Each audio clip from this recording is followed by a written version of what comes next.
move into the next session. And to start off, as promised, I have invited over Dan Schiappa and Paul England to talk about some of the security strategy with specific regards to the Windows and Windows Division and SBTU. And with that, I will turn it over to Dan. Thank you. I want to introduce myself. I'm Dan Schiappa. I'm the General Manager for Windows Security. And for those of you who've been familiar with this process, you know I have huge shoes to fill because of the man sitting there at the corner, John, who you all know very well. So take it easy on me. So what we're going to cover today is we're going to go pretty deep into one particular area of some investments that we're making around what we call red-green. I'm sure you may be familiar with some of this vernacular. But before we do that, I'm actually going to walk through what for you may be motherhood and apple pie, but kind of the high-level architecture that we're looking at as we move forward. And feel free to stop me anywhere along the way. So I'm just going to skip, since I don't have the little clicker thing, and just jump right to the end. So one of the things Bill had asked us to do is come up with the overall security strategy for the company. And it's a pretty bold thing to do for a company that has over 1,600 products. But we're still heading down that path, and we've created a team that we call the Zeno team. We specifically named it the Zeno team after Zeno's paradox because we wanted to get the point across to Bill, who's asked numerous times, when am I going to have an impenetrable operating system? And we always say never, and he gets very angry when we say that, but that's the truth. So obviously with Zeno, we'll get there in increments, but never quite get there. But anyway, one of the things we've done is we focused on two particular areas in the process. We focused on really actually coming up with strategic initiatives. What are the key things and key strategies that we have to follow in order to be successful? And then parallel with that, the architecture. What's the key architecture that we need to build? What holes do we need to fill? What areas do we need to invest more in? And what we focused on primarily to date thus far is what we call the big bets. What are the big things that we think we need to do that we're either not doing at all, or as a company we're not investing enough in? And today we're going to highlight the red-green big bet for you, which is one of the ones that we felt we're kind of dabbling in, and as a company we just really need to get much more behind this. For those of you familiar, it initially started, we actually started some work on that, and it was codenamed Palladium. And then that kind of got remorphed into a product called Unity, which we'll cover a little bit, and also into something that we call red-green. All similar processes, and I'll kind of get to that later. But this is kind of the motherhood and apple pie slide. So this is what Bill had asked us for, surprisingly, was a marketecture. Give me a marketecture. I need to understand at a very high level what you guys are talking about before we drill into any specific details. So this is what we provided for him, and let me just walk you through it quickly. We look at some very key areas, and what you'll notice in the dotted lines on the top and the bottom, that isn't necessarily code. User model, for example, obviously there's user experience code, but the user model is something that's not code. It's just how people use things and kind of the process behind how they're going to interact with it. On the bottom, Steve walked you through a little bit already some of the secure development lifecycle activities, the threat modeling and attack surface reduction and things of that nature that aren't necessarily code. It's process that you put in place. And then we kind of focus the middle parts on 5 key areas. The 2 primary key areas that we looked at are obviously access control and isolation. And we looked at those, and we created several sub-buckets, of which, if we had more time, we'd walk you through gory details of how we broke those sub-buckets down. But again, it's the common stuff. It's authentication, it's principles, it's authorization, policy, and audit. And in isolation, which is what we're going to focus more on in the presentation later, it's things like execution environments, which is red-green. It's around channels, isolating channels, things like IPsec. It's around hosts, which again is also relevant to red-green. We'll also discuss in the presentation today about process isolation. So in the red-green discussion, we talk about red-green interchangeably with actual virtual machine-based isolation and actually process-based isolation, where you're isolating processes within the same machine. We also have availability, which isn't necessarily always a security issue. That's why we kind of have the part of it grayed out. but making sure the attack tolerance is low, making sure you have systems that are, if they're running key components of security, are actually available.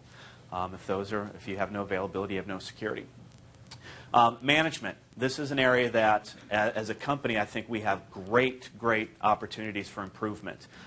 Security management in general. And I think the big message that we tried to put out here was security management shouldn't be any different than regular IT management. It should be part of the same process. You shouldn't have to do something very special for security. It should just be part of that overall process. There's going to be several opportunities for us to use things like SMS to be able to push security policies around and so forth and so on. And then lastly, because we know we're not going to make things perfect, we need to have resiliency. Resiliency are things like anti-spyware, antivirus, and firewalls and things of that nature. And so as a company, we talked about some acquisitions. You've probably noticed we've been acquiring a lot of companies in that space. It started with a company called GCAD, which had an AV engine that we've bought. We then went on to buy a company called Giant Software, which was an anti-spyware product that we now have in beta. And recently we bought a company called Cybari. And Cybari basically is an engine that runs on top of Exchange and allows you to plug in multiple AV and AS engines as well as anti-spam engines into that. So that we're making some big investments into the resiliency area as well. Any questions on this before I move off? I mean, it's pretty motherhood and apple pie. So attack tolerance is in the northeast corner. Yeah. Much of this access control is sort of your center of thrust. Yeah. Why is attack tolerance not an important thing? It is an important thing. That's why it made it here. I think if you kind of look at the presentation in its totality, this was a slide that came after a number of previous slides where access control and isolation happened to be there. But told us that availability is not security. well, I said availability isn't solely security. So obviously, without availability, you're not going to have security, especially if you have systems that are running key components of security. But we do look at access control and isolation to truly be the heart of it, and those other pieces are obviously also very important, or we wouldn't have put them up there. We have a rule, which is that we're not going to harass you for the first 20 minutes. If you ask, are there any questions, people are going to think you don't want us to follow that rule. And you are unlikely to get very far into your presentation. It's up to you. Well, the good news for me then is I will be off the stage in 20 minutes and Paul will be on. So if you want to harass me, now's your opportunity. You said you have any questions. I would suggest that you try to press as far as you can into your 20 minutes. Okay, I'll do that. I'll do that. Does he get 20 and Paul get 20? Okay, so the next slide is using the same taxonomy, some of the things that we felt as a company we needed to make big bets on. And again, we circled red, green because that's where we're highlighting. I won't walk you through each and every one of these because Paul does have quite a bit of presentation to go through. But some of these are things that we are doing today. We just don't think we're doing enough of, or we're not behind it enough as a company. For example, IPsec. We're definitely investing in IPsec. It's something that's going to be in the product. However, we don't feel on the Xeno team that the company has gotten enough behind it, that they've put in enough guidance out for companies to implement it properly, that they've done enough promotions with Microsoft Consulting and gone out and really propagated this concept out into the security community as much as they should. Other things that we are doing, things like Federation, for example. We are making investments in Federation. We don't think we're making enough investments in Federation. And then there's some things that we're just not doing at all. And I would kind of argue to date that red-green is one of the things that I don't think we're doing. I don't want to say we're doing it all. We have dev teams working on it. But it's not something that, as a company, we've fully committed ourselves to do, and that's something that we need to be able to do. Another component along those lines is InfoCard. We're going to be announcing, I'm not sure if you're familiar with InfoCard. In essence, it's kind of a UI scheme around certificate and token management for end users. So it's a digital representation of this that I can show around to places, and it can grant me access. It could verify who I am, things of that nature. That's something that we're what I would say dabbling with today. It's something that we feel we need to make much more significant investments in. You'll see resiliency still up there with a lot of things. And I think we're making some progress in those. NAP, network access protection, is another thing that we're kind of dabbling in that I don't think we've put enough effort behind. Recovery is something that we absolutely have not done well, or to our investigation, we're not doing anything in the company that we think is worthy at this point. So that's something that we have a lot of work to do. And then the next biggest thing, if you look over in management, and also it was in the user model on the previous slide, is reputation services. So when we bought Giant, it came with a service called Spynet. And it's basically a back end that when you decide to declare something as spyware or not declare something as spyware, it actually reports that to the back end. And what happens to the back end is they do investigations on that. They pull reports on that. They can see, hey, a lot of people have decided to block this piece of code. And then the investigators go and look at that code and determine if it's actually spyware, what it's doing, and to build signatures to block it. In addition to that, we've announced a service called OneCare, which is targeted right now at consumers, but eventually will also be targeted at small business. And in a nutshell, OneCare is your IT professional in the sky. It does all your AV work, your AS work. It does make sure you get the right software updates, make sure you have the right settings on your personal firewall, things of that nature. And it's a subscription service that we're in beta in right now. That's something that we feel could provide a lot of benefit, especially into the small businesses. And then audit analytics. We're making some investments in Longhorn and beyond into a secure auditing system. We need to make a lot more investment into the analytics and how we actually analyze that data and leverage that data. And those are things that we need to put more money into. So this will be my last slide, and then my 20 minutes will be up, and Paul will have all the fun. So this was a kind of a slide giving the overall kind of definition of what we're looking at for red-green. It basically breaks things down into a minimum of two components. One, it's the less safe or unaccountable, or the wild, wild west. This is your web browser. This is your web email. This is those environments that are very scary. The other is your more locked down environment, your safe and accountable environment. In the enterprise scenario, this would be your intranet. This would be your enterprise workstation. The consumer space, this might be the web browser that you only go to your home banking site with, or the lockdown system that you do your taxes on, or you keep your pictures on, your personal information on. Now, obviously, you can have more than two partitions, but you obviously need to have a minimum of two. So when we looked at some of the key components of this, some of the benefits of this, which I won't steal Paul's thunder because we'll get to a little bit later, we also saw a lot of challenges. And a lot of those challenges are around the user experience. How do you build a user experience where people know that they're in the right partition? Do you make it very obvious to them that they're in the right partition, which also might actually hurt the usability, ability to move back and forth and share data? How do you share data? How much data do you share? Is it policy-driven? There's a bunch of issues around the user experience. And also in the enterprise, there's a lot of issues around how do you manage it. So if I have at least two partitions, now I'm managing two different operating systems on every PC. If I get crazy and I have 3, 4, or 5 partitions, how do we actually do that? How do we do updates and things of that nature?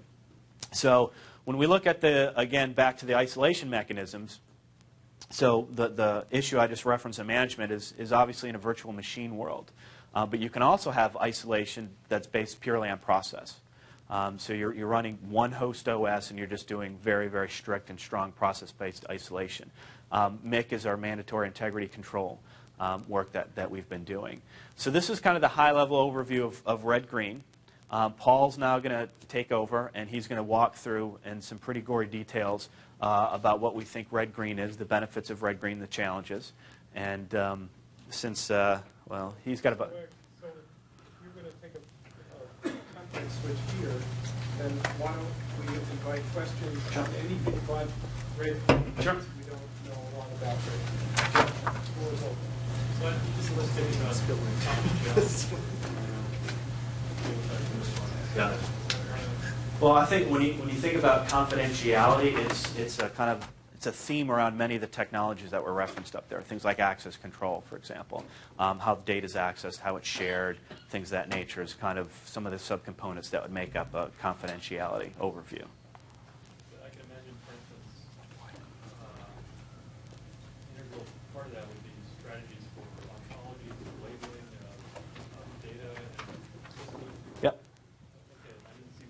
That we would put that under the access control. So that would be, using metadata to determine access for individuals and how you share information, stuff like that. So one of the things that probably would have been helpful that we didn't include in the slide is it's kind of the overall goals that we set. They're very high level, and one of the overall goals is that I know all my data is safe, and that kind of goes along with confidentiality. And safe not only from people, terrorizing it, but also from it being shared inappropriately.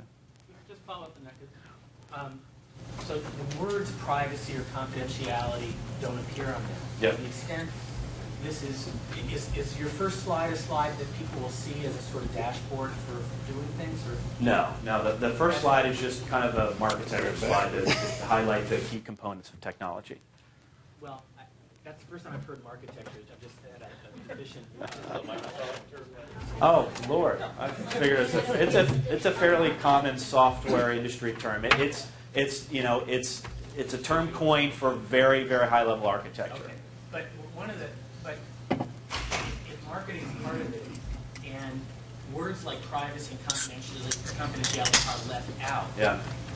then within the overall world of trustworthiness, where there were 4 pillars, they weren't left out of those. Oh, you did both screens. Now, Oh, okay, words are great. left out of that page. Yeah. So as I mentioned, I left a bunch of slides off. That slide was being used as a lead into the red-green discussion. That slide is probably slide 30 in our previous deck, which talks about all the security goals, which would include goals around privacy and confidentiality. This is a security architecture, right? Not a privacy architecture. And I wouldn't expect to see confidentiality mentioned on a security architecture. What? Because what? You'd have to mention integrity, you'd have to mention all the other security functions. This is a high-level thing, right? Yes. Chris, the reality is that many users, particularly IT pros, use words like security and privacy interchangeably. They see them very interrelated. So to not use the word privacy at the same time as use security in many contexts delivers a subtle message that we've forgotten something. So I Especially if it's an architecture slide and you're giving a view of the world. Okay. I think that's been asked and answered. okay. We won't beat a dead horse. Sorry, please finish. No, sorry, I'm getting kind of worked up. I actually see this as rather important. Here we are, we're being presented with a security architecture, and I haven't seen an architecture diagram like this before. This gets me very excited. Oh, good. And just to have kind of 10 minutes to discuss it quickly before we move on to something else seems a bit of a shame. Put it back up. But Or not. Yeah. Well, you have copies of it, I think. Yeah, you get copies in your right thing. I was kind of worried about the big bets. Yeah. Not that I want to be seen as criticising red-green, particularly after heard about it yet. Yeah. But this is kind of being held up as a big bet. This is a big deal. Yeah. Now, I know almost nothing about red-green. Yeah. But what I heard about it up to now made me think, well, this is kind of a big thing, but this is hardly a world earth-shattering step forward. Yeah. This is kind of an incremental step towards real security. You're actually starting to get there. Yeah. This is hardly unskillful. This is just a small piece. Yeah. Which is what we want. We want that. Real security is not to be had. Yeah, no, but I mean, if you see that slide, this is a big bet, and this is what we're doing. It kind of like when we get red-green, we can relax and we can live. Remember the Xeno thing? Yeah, okay, but it just by it being a big bet means this is a big deal. Yeah. Hear about red-green before Yeah, you I know. reach these conclusions. Yeah. No, I appreciate that, and I'm not trying to criticise red-green. Why don't you wait until after you've heard about it, and then you should criticize it. Yeah. Okay. But yeah. It's probably premature to do that now. Just so the taxonomy is correct, a big bet doesn't. Yeah. Story, surely. There is no end to the story. No. Yeah. Okay. Yeah. Just so we're clear, just because we label it as a big bet, we're not assuming if we do all those things, the world's done, and you won't see me again, and the whole team's laid off, and we're working on something else. It's going to be expensive, right? Well, the key thing is what and that's a great question, right? And that's one of the questions we have to ask ourselves as a company is what are we willing to invest in? Because we're not going to be able to invest in all the things that we recommend. So what do we prioritize? And that's part of our job as well. And so what you didn't see okay, what are the medium bets? Like there's other things that we need to bet on that we think we're already doing to some high level, but we need to make sure we continue to do that.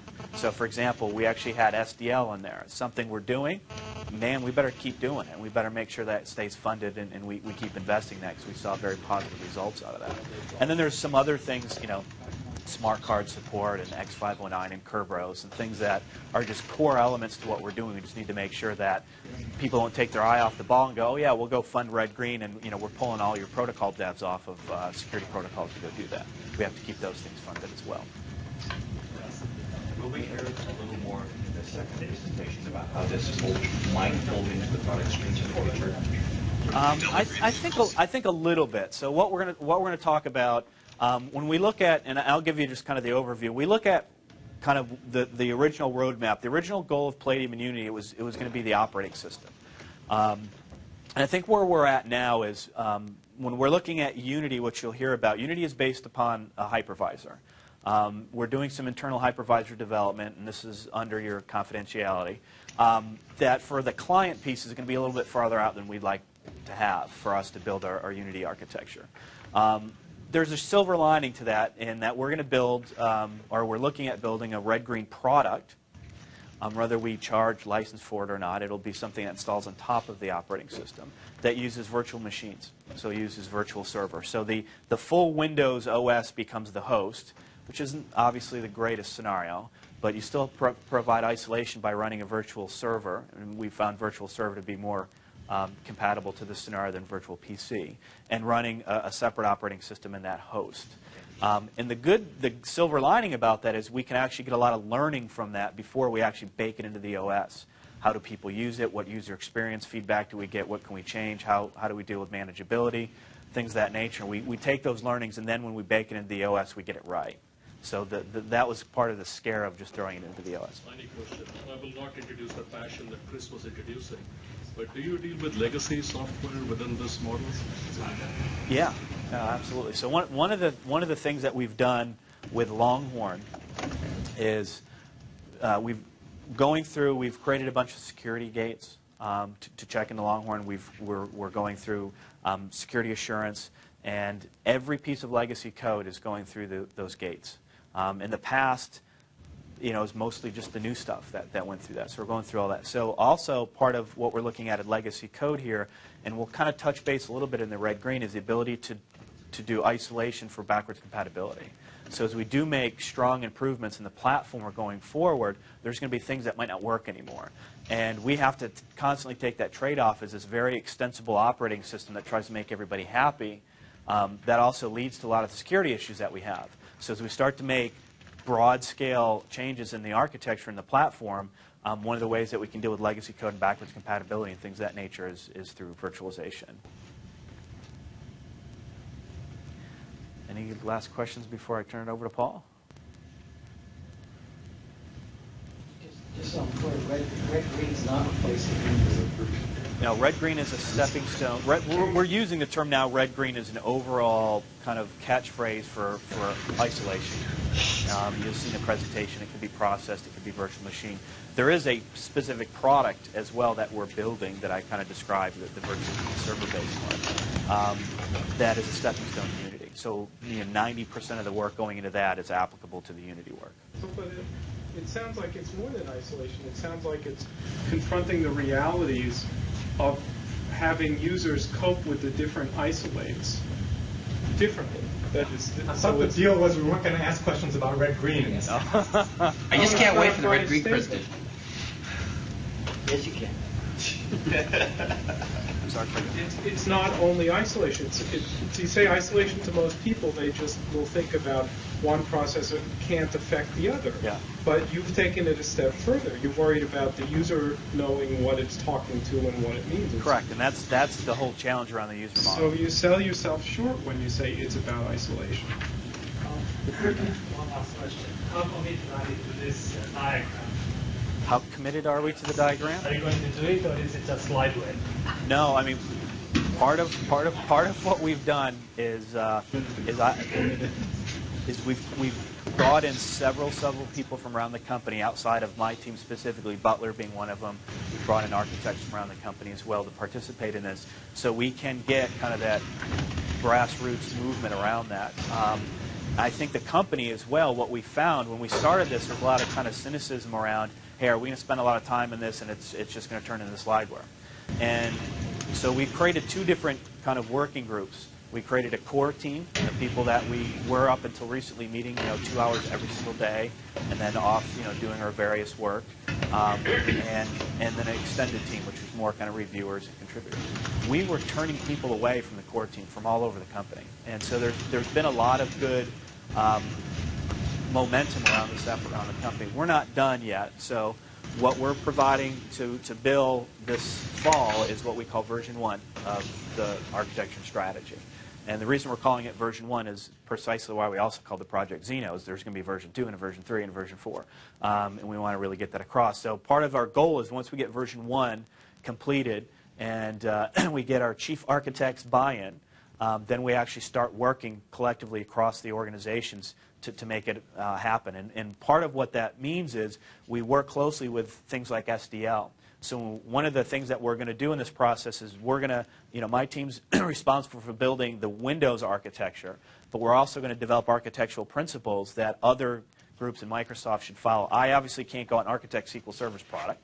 Doesn't make any sense. But I can provide security principles that they should follow when they architect the product.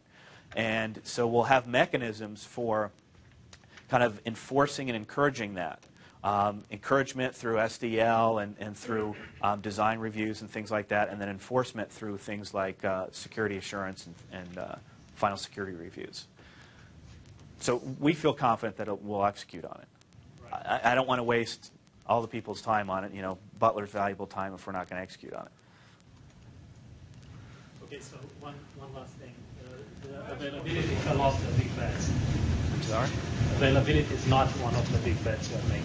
No, it's not. I think when we looked at where we're at, we felt that the company was making appropriate investments in that place, and there wasn't anything that jumped out at us that we needed to change.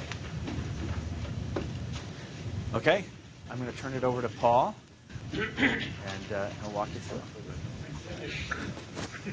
So here I am again. You'll pass the target over to Paul.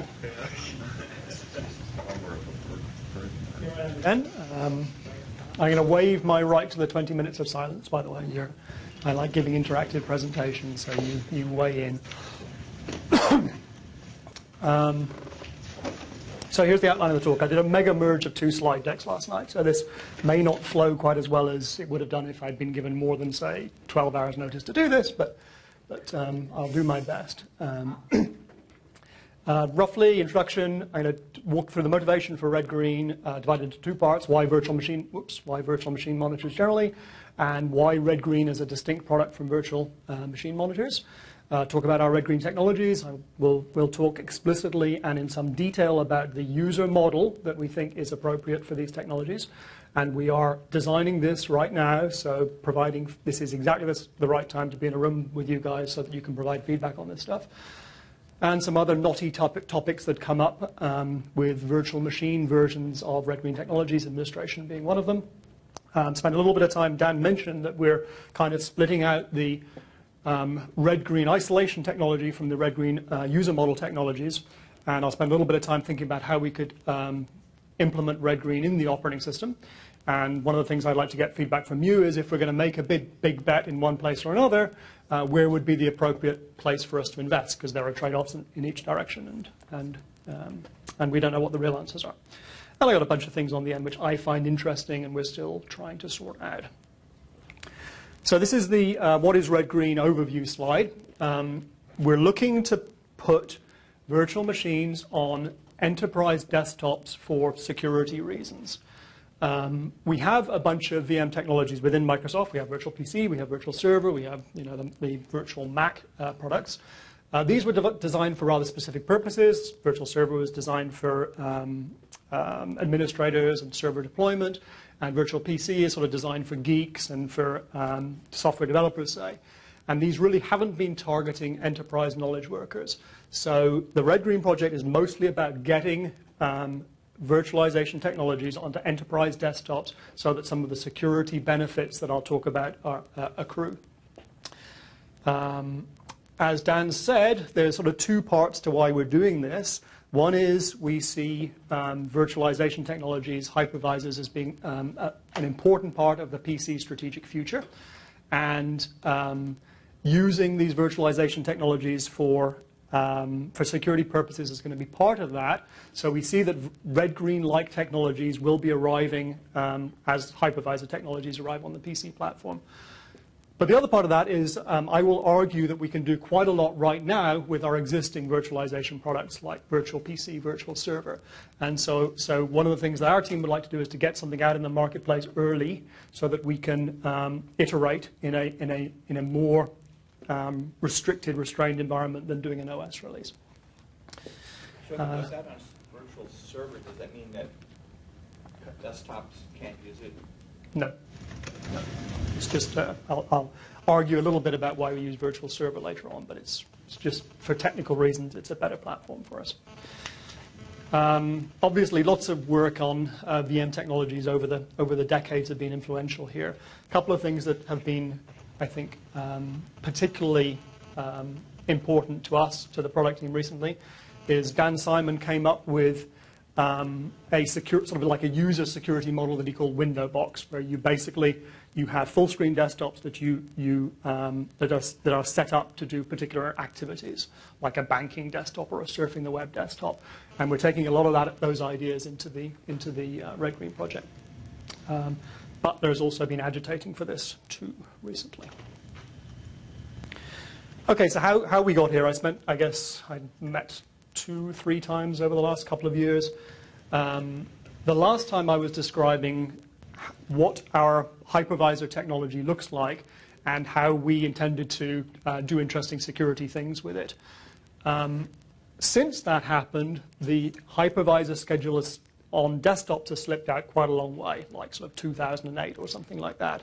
So we took a step back and said, how can these ideas apply to the existing virtual machine isolation technologies that we have right now, in particular virtual PC? The version 1 of Red Green as we see it is, to sort of sum it up, is doing the best we can with existing virtualization technologies. And those of you who have been paying attention will recognize that Unity and Palladium and Inkscape and all that stuff was trying to arrange a more secure environment on a PC than the one you normally use. And that's just not possible with our existing VM technologies today. We have to wait for the hypervisor to do that.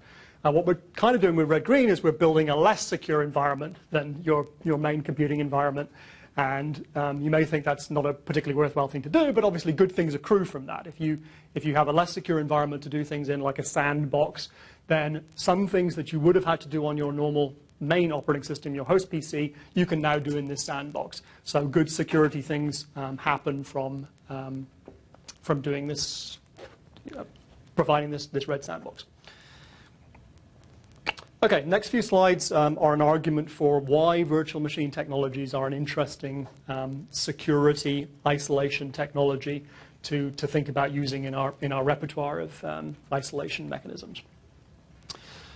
So there are a couple of ways you can look at this, and I guess I'm going to try 2 of them over the next couple of slides. So one way of looking at it is you can configure Windows to be secure. You can limit the networks that you can access or that can access your desktop platform. You can limit the applications that can run on a Windows PC. You can restrict local user administrative privileges. And if you do all these things, you still have the same bugs that you have in your operating system as you had before, but they kind of become benign because, from a malware perspective, because the malware that's trying to tickle these bugs can't do it. If you're trying to run a virus exe, and the operating system is configured to not run unrecognized exes, that's not going to do, or it's going to be harder to launch that exploit than it was before. If you can't surf from your machine to the web, it's very hard to get malware from the web, either accidentally or through explicit user action. So Windows can be configured to be secure, but people don't do it. And our IT administrators tell us this all the time. If you're running an enterprise desktop deployment, you can never turn the security knobs up as high as you want, because turning the security knobs up to 11 results in a less flexible platform than you had before, and results in users rebelling, essentially. So you're always notching the security knobs down a bit.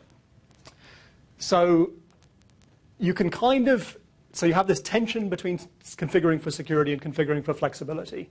You can relieve this tension if, say, you were to give everyone 2 PCs. And of course, some people do this. There are plenty of enterprises and obviously many government agencies that have separate PCs for specialized purposes, for top secret. And there are plenty of banks and healthcare agencies which have PCs that are specifically for intranet work and another PC which is for internet work. So you can do this, and people do this today, but this is an expensive and clunky and awkward thing to do. So the obvious thing to do is, rather than... Does that work? The 2 PC model, although expensive, does work for banks? Yes. I mean, customers use it. So using 2 PCs, it's expensive, it's clunky, so we can do better creating 2 virtual PCs on 1 PC, so use a VMM.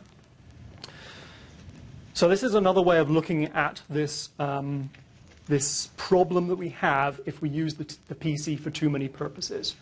This is sort of the PC today, and we think about what interacts with the PC. The things that interact with the PC are, these are maybe top 3.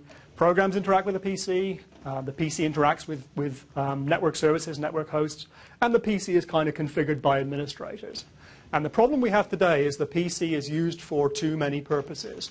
In particular, you use it to do your important stuff. You interact with trustworthy and accountable entities. That might be websites on the intranet. That might be programs that you're thoughtfully running. But you're also interacting with all these things that are less accountable. You have programs that you don't really know anything about them. They might be a virus, they may not be a virus. But if you've only got 1 PC, you're kind of forced to run them all on 1 PC. And the problem you have now is that if you have bugs in this system, these guys can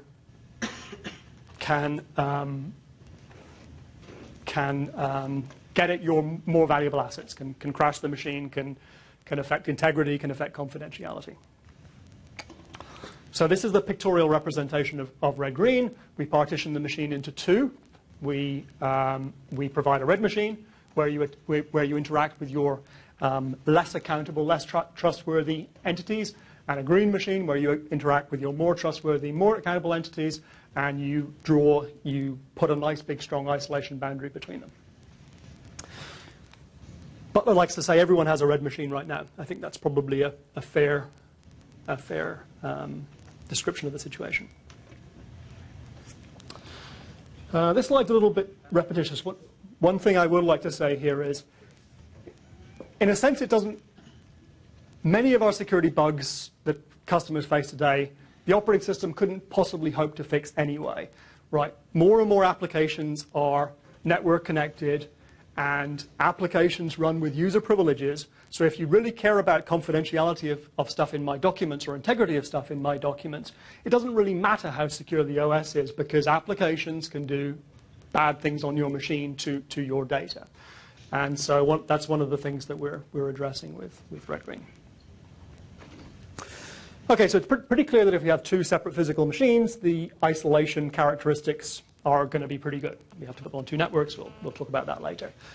If we're going to do 2 virtual PCs with a virtual machine monitor, how good is our isolation likely to be? And these are a few arguments to indicate that it's probably going to be a good deal better than it is using process isolation with Windows today. A couple of arguments. Our VMM is a few 100,000 lines of code. That's less than the size of the memory manager in Windows. We don't really know, or I don't really know exactly what the TCB is of a typical Windows system right now, but it's probably 10 million lines, 5 to 10 million lines, something like that. The other thing is Win32 is a way more complicated interface than a PC, and it changes way more often.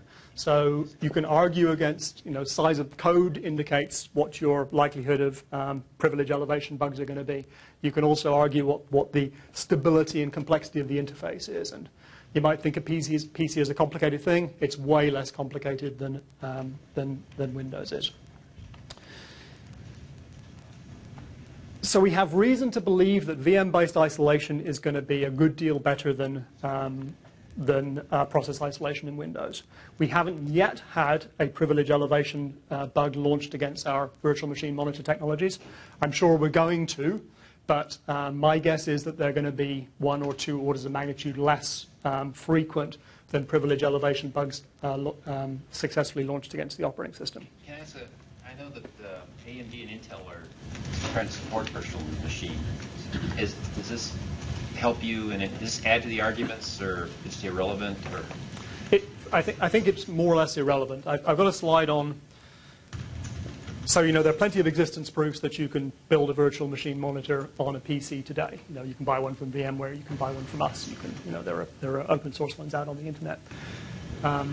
It's an unnatural act to do that on the x86 architecture today. And so the sort of barrier to entry for people writing virtual machine monitors is relatively high. And they're relatively more complicated than they would need to be if the x86 was more straightforwardly virtualizable. So I think it is the case that as PCs or as processors become more virtualization friendly, the size of the isolation TCB is going to get a bit smaller.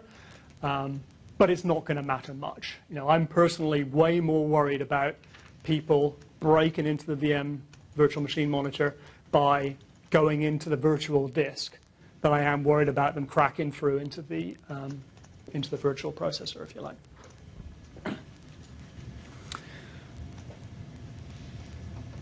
Another thing to say is, over time, having processor support for virtual machine technologies will make them faster.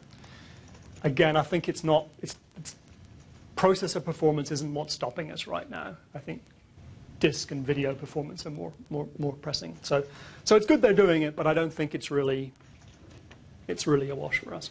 To what extent will all these hardware offerings be different and therefore force you to have many different lowest level software offerings that causes problems? Right. So I cannot speak for that team. When I could speak for that team, because I was part of that team, we were working very, very hard to drive standards where we could. Typically in the processor space, it's hard to drive a single standard. You're probably stuck with 2. But in the chipset space and in the peripheral space, you can probably get to 1 or 2. Clarification. When you talk about isolation boundaries, are they static for a given application or configuration?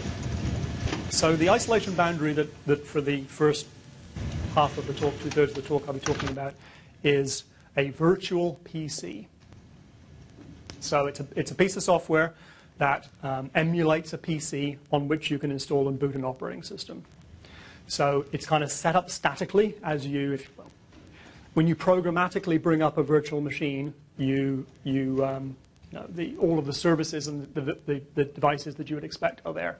You can programmatically bring these up and pull them down, but they're relatively static through the lifetime of the machine. I don't know whether that answers your question. So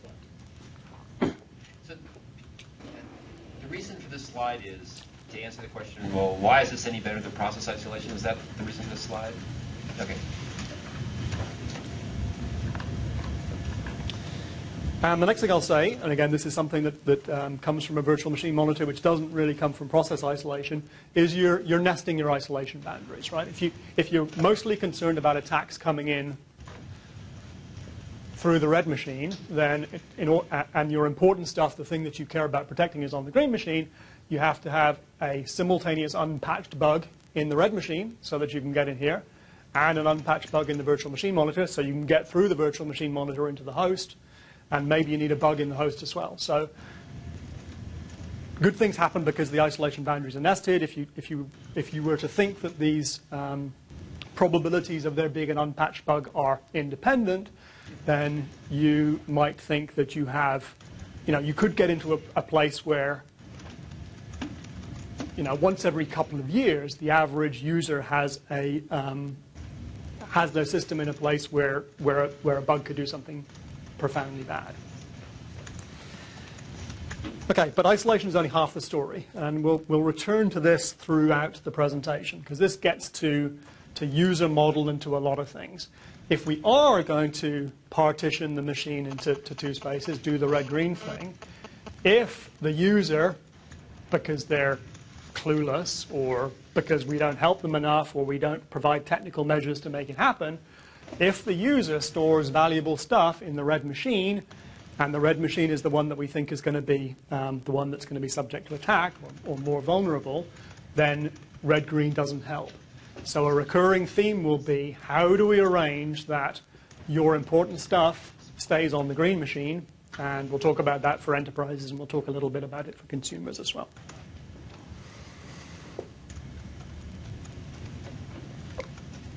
Okay, I've said this already.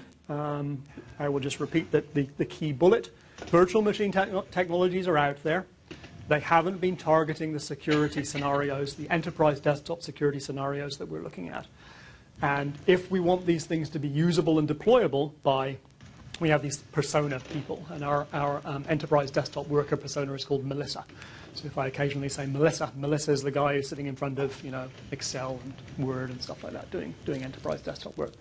So if we're going to make these technologies useful for Melissa, we have to wrap some software around our VM technologies in order to make them usable by Melissa and deployable in an enterprise. And that's the focus of the red-green team.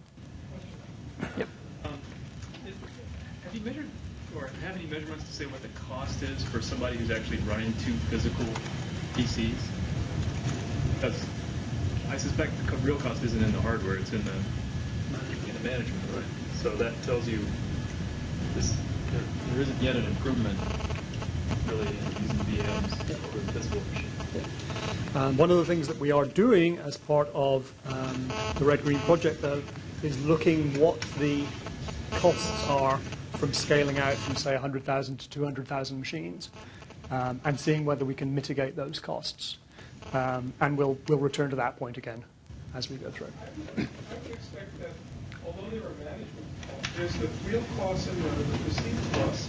And I know if it were me, the perceived cost would be physical space on my desk and the inconvenience of directing my attention and all that. And that may not be the real cost, but that's the thing that would stop me from doing this. So if you do investigate the cost, I think there are various nuanced metrics to contemplate. I would certainly. And don't underestimate the cost of actually managing the physical hardware device, not just updating the OS. Perceived cost. I suspect that the management cost is far higher. Yeah. But the reason I wouldn't do it is not for that reason, because I get somebody else to do the management for me. Yeah, but for instance, your model where you're talking about, independent failures. If the way I'm going to scale this up is by keeping both the red and the green thing patched at the same level, I'm not going to get independent failures. Well, but you typically don't, right? You don't have to patch the machine as much. But then you have twice as many configurations for the IT configuration. That's what I'm saying. So it's not clear. So the red and green patching that's not quite what I said. I said you have to patch the red machine and you have to patch the virtual machine manager. So there's a new cost there, which is patching the virtual machine manager. The cost of having a So there's a cost which scales. Tell you what, let's talk about this when I talk about administration. Fair enough. I actually think Fred's right that it will be much easier to scale than a physical thing, and then that would be good to throw out there. We're relatively comfortable. We talk to IT admins a lot, and we tell them what we think we're going to make worse and what we're going to make better. And we say, first of all, what can we do to help this stuff that we're going to be making worse, and they give us feedback on that. But mostly, we're getting good feedback that they believe that if we don't do a really bad job, that this is going to result in significant savings for enterprise desktop management costs. And obviously, better security, less data escaping to the internet. So. Sorry, I'm a little confused. I thought that the answer to Mike's question earlier on was that this was not initially for desktops, and I said that it is for desktops. It is for desktops. I misspoke if I said. Mike said because it's not based on virtual server, does it mean that desktops can't run it? And Paul said, no, it doesn't mean Okay, too many negatives. Yeah. In Spanish, you don't use that many negatives. Could you go back to the previous slide for just a second? So I'm not the security expert IT person. I'm closer to a regular user. And what I see is that various things here are hard. And I try to imagine doing this at home or doing it in a small business setting. Your kids will do this for you, don't worry. And one simple point that maybe you all have assumed is that for the people who aren't IT professionals moving things around in virtual machines, the closer it feels to having two separate machines, the more you reinforce not just with red-green, but with ways that it works for the user, the more effective this separation will be. And the more it seems like we have to do config files, the more you lose about 90-something% of all users. So, and just as you're imagining it, having it seem in a repeated physical way to users like two separate things, I think that makes a huge difference and makes it feel less hard. As soon as it feels like software things people have to do, you lose a huge fraction of them. So I'm a big believer in we've got to put the security in people's faces. We have to sort of have it to first order be two operating systems. People know how to use two PCs, right? You've got two PCs at home. You've got a PC at work. You've got a PC at home. You understand this.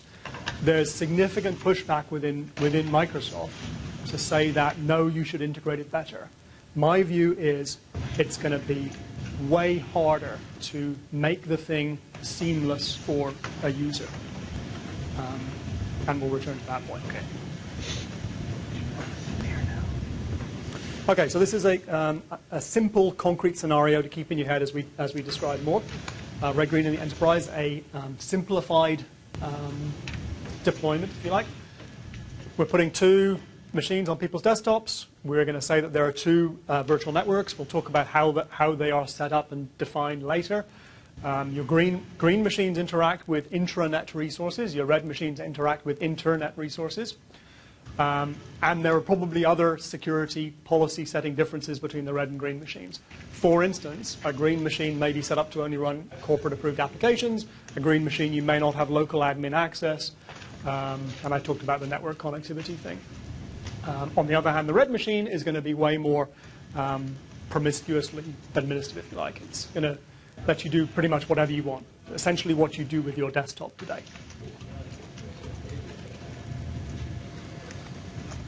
Okay, this slide gets to the issue of, is it likely that important data stays on the green machine if we were to do this simple scenario?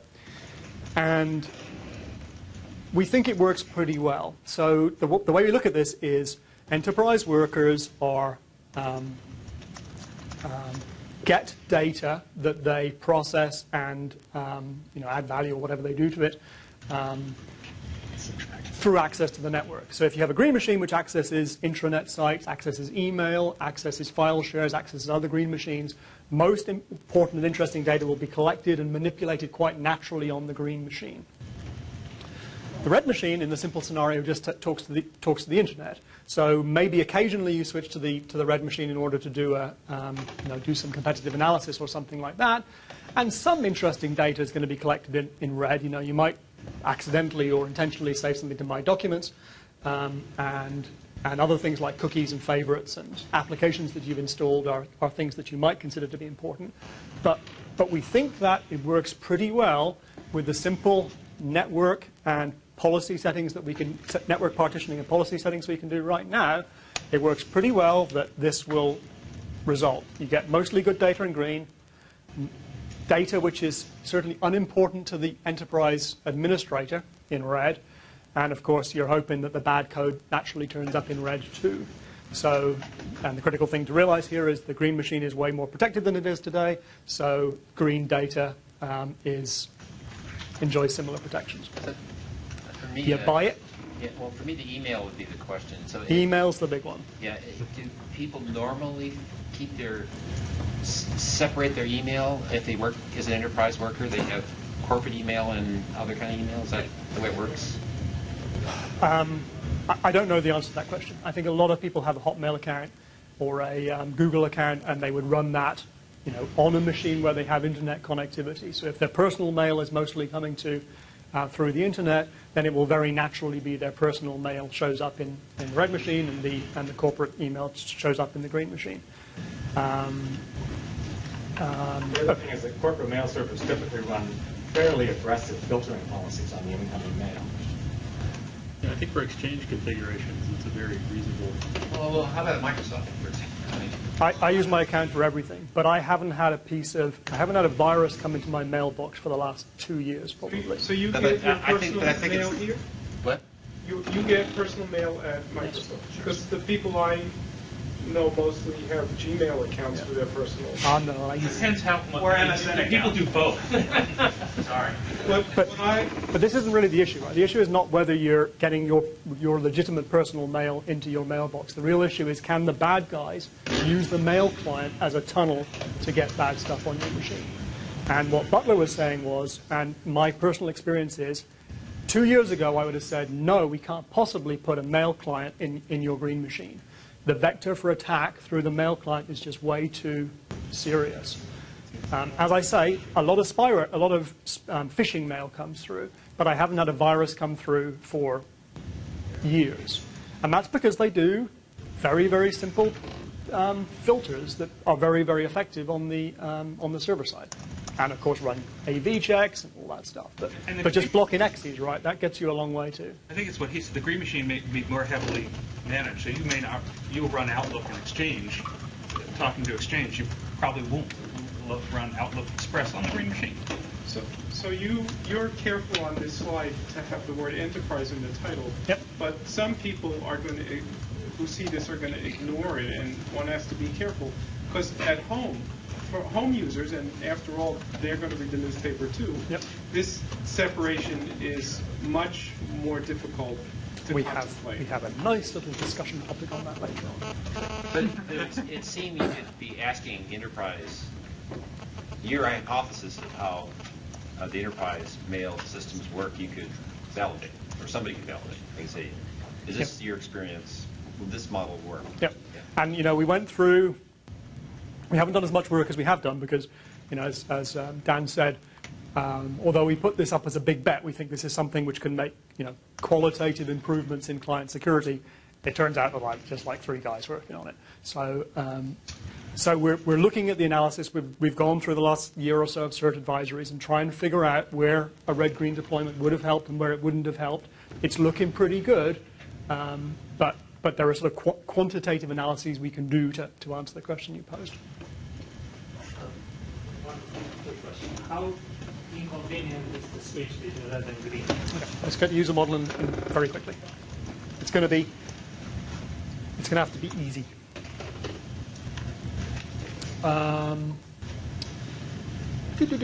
Targeting enterprise. We talk more about consumer later on. We're targeting enterprise for sort of 2 reasons. Enterprises or large enterprises have professional administrators who kind of know what they want the security settings to be. They're facing this compromise right now. We think red-green makes it better, but they're kind of on our side. Home users is way harder with the state of the world right now because there really isn't a management infrastructure for home users. And it's going to be very difficult for us to get that, in one step, get that management infrastructure in place. So we're doing, if we're successful for V1 for enterprises, we'll be doing V2 for home users, hopefully with the help of management services that are evolving as we speak. In enterprise, you're targeting the servers and the clients alike, or? We're really mostly about client. I mean, there's nothing to stop you running this on servers, but There's not so much. Yeah. I would have thought that the biggest win would be for notebooks for enterprises. Have you looked at that specifically? We have done, yes. There are some knotty issues with notebooks, like, for instance, it's relatively easy to say, for a desktop machine, you get an IPsec certificate, you can only talk to green machines. You take your notebook on the road and you have to plug it in Starbucks, and you have to get to somewhere where you can type your credit card number in. So, at the same time, the upside is huge, right? Because I'm not going to carry 2 notebooks, but I might have 2 PCs. If the alternative is carrying 2 notebooks, for sure. But yeah, we're looking at notebooks. We don't think that the problem that I just described was insuperable. There are some other problems that are annoying, but not insuperable too. But And yes, we believe that the benefits will be there. Okay, how do you market this? One more question before yes. we get into marketing. You thought about transitioning data, some sort of gatekeeper that would transition data from a red to a Yep. We'll get to it. We're going to talk about that. So my view is that this, and our experience is when pitching this to enterprise administrators, is they immediately see the value. They see the pain they have to do with dealing with security compromises on desktops. They see the problems they have coming up with a security policy setting which is both appropriate for their security goals and for the flexibility of their desktop workers. So they love it, mostly love it. End users, it's hard to see this as a feature. You know, you're putting something in people's way. You have a green machine where you can do some things, and you have a red machine where you can do something else. And how could it possibly be easier to use than integrating it onto a single desktop? Easily, because I don't have to worry about losing it. If you can make the security argument to people and they'll buy it, my experience is you only worry about things when something bad happens. That's actually already happened to you. It has happened to you. So what fraction of the end users do you think have had to blow away their machine because it got too badly infected? I actually asked that question to somebody else recently and didn't get someone who ought to have known and didn't get a good answer. Ichiro is Microsoft's system administrator personnel. Yes. Sorry about that. Or he plays center field for the Seattle Mariners. Both, I think. Yeah. So one point is when you give these talks to a group of people like yourselves, they say, "Oh yes, I want a virtual machine for downloading music from the internet. I want a virtual machine for doing my home banking. I want a virtual machine on my enterprise desktop that I use for personal purposes." So the techies they can think up plenty of reasons for a whole bunch of virtual machines, and there's nothing we're going to do that's going to stop people from doing that. But we think that we still think, despite I had a conversation with a big enterprise customer yesterday who said, no, the real value isn't red-green. The real value is this sort of activity separation thing. But we're still trying to nail the red-green scenario best because we think that's where the big win is.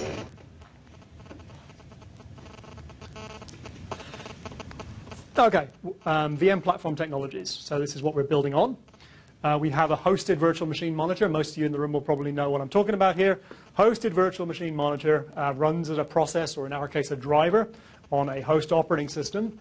And this piece of software manifests one or more virtual PCs on which you can install, boot, run operating systems. Hosted virtual machine monitor, typically you run other stuff in the host operating system as well. So you kind of get, well, there. No, nothing more to say. So now that host OS is in the TCB? Yes. Is in what? Is in the trusted computer base. Yes. If it's big and Windows and gets compromised, then that thing's not. Yes. Can I ask a very silly question? Yep. Conceptually, when I think of aspect-oriented programming, what is the analogy to that? Which programming? Aspect-oriented programming. Yes. I don't think there's any analogy. What? Well, it's going to be very strange if there is one. I'm just trying to speculate. No, let's not go there. You can speculate with somebody else, but I'm afraid you can't speculate with me. Because the conversation will be short. So which of these boxes are existing pieces of code and which are you actually touching? Which of these things are things that you're actually working on? So the red-green team, I have another figure somewhere that has stuff that we're actually building. This is basically the VM technologies we have right now. So VM technology we have right now, we could use it two ways to implement red-green. You could either say, I'm not going to do anything much with the host operating system, and I'm going to manifest two virtual machine environments, and I'm going to build and boot a red machine in one of them and build and boot a green machine in the other one of them, and do it like that. The other way you could think about doing it is to say, let's have run some interesting user applications in the host operating system and do the red machine as a guest. Sorry. Yep. I guess I've been trying to think about multiple greens and multiple reds. I guess multiple reds is always possible, at least in principle. But option one, you can have multiple greens, but you can't with option two. Well, so it depends what your trust model is, right? As I say on this slide here, or the next slide maybe, everyone has to trust the host. So if your trust model is so that you've got something that you think of as kind of calling it green, but it's prepared to trust the host, then you're okay. Red and green, they're not precisely defined terms. How good is have you done any work on the assumption that the faults are independent? You had this guessed the VMM and the host operating system, and I see in both options you have this. Yep. How good is your code assumption, or have you done test analysis to show that the faults are, because it looks like the major faults are going to be dependent rather than independent. I'm not sure actually. I mean, take an example. An attack launched through the virtual disk. So the virtual disk is a piece of software that pretends to be a hard disk, and it supports commands like read a sector, write a sector, give me the disk geometry, stuff like that. It is indeed true that going through that interface, you might be able to find a hole in Win32 and crack into the kernel, but that's a unlikely proposition, I think. I think it's more likely that there will be a bunch of bugs that are 95%, I don't know. A large number of the bugs are going to be entirely due to the service software that's implementing the virtual machine monitoring. It would be my intuition. Some other people in the room could disagree. But people have been building virtual systems for a long time. Yep. So, and they just haven't addressed the security aspects. Actually, in the original, we've got a guy in the room who's, double-digit percentage of client buildings Go ahead. I mean, it seems intuitive to me that the disk interface is a pretty simple thing to build, and not that many interfaces, and ought to be harder to do that. I just would think somebody would have studied this. Maybe they have. For IBM virtual machines, there's an IBM Systems Journal article, I think like around 78, and actually the barrier is quite good. The few problems they had did have to do with I/O channels, but again, they were hard to exploit. Yeah, I mean, we have pen test guys looking at this right now. We have penetration that was done between 73, 75. I'm sort of remembering 78. I don't know why. Virgil's right. It was the Chief System Development Corporation. They may have been part of it. And what they found was that, as you say, when it's I/O, there were self-modifying channel programs in the. That's weird I/O. 360. It's That's cool. weird I/O when there's self-modifying channel programs. It's really cool. It's really cool. That's a great article. I have a copy in my office. Actually, the article I was thinking of was written by the IBM guys whose name I can't remember. It wasn't SDC. Oh, there was an SDC author. That's right. Sure. None of this is terribly relevant to our problem. Okay. But you can ask the question again when I tell you some of the detailed design choices where you might get a little bit more concerned that my simplistic model of it's just a virtual PC, it's going to be simple, get a little bit Can you tell us how different is the host OS from the guest OS? as different as you want it to be. Our main scenario is they're both XPSP2. Right? It's a matter of configuration. And a few policy settings are going to be different. The minimum policy setting that might be interesting is you configure green so it can talk to the intranet, you configure red so it can talk to the internet. And then you add more as appropriate for your enterprise. And presumably you get security payoffs for every delta you tweak the two knobs. So the way to think about it is green and red are the same OS, but green is locked down and red isn't. And exactly what lockdown means depends on what your goals are. Vary by enterprise? Absolutely. Just as lockdown varies by enterprise today. Every enterprise administrative organization makes that decision for themselves. So could you explore this internet, intranet? You said green talks to the intranet and red talks to the internet.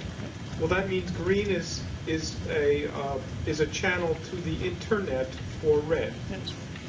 So in effect, green is also talking to the internet, and you have to make sure that none of that stuff is. I had those. I basically had a bullet item which contained that weaselly piece of information in the slide which talked about isolation boundaries.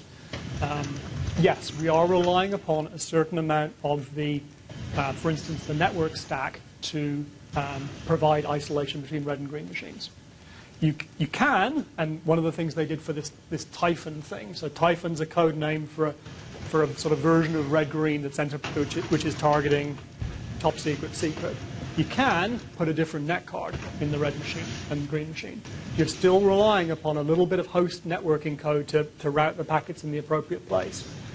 We think 2 net cards is going to be too difficult for people to deploy, so instead we're going to say we're going to trust the bottom level bit of the IP stack up to NDIS if you know this stuff, in order to provide the necessary packet routing.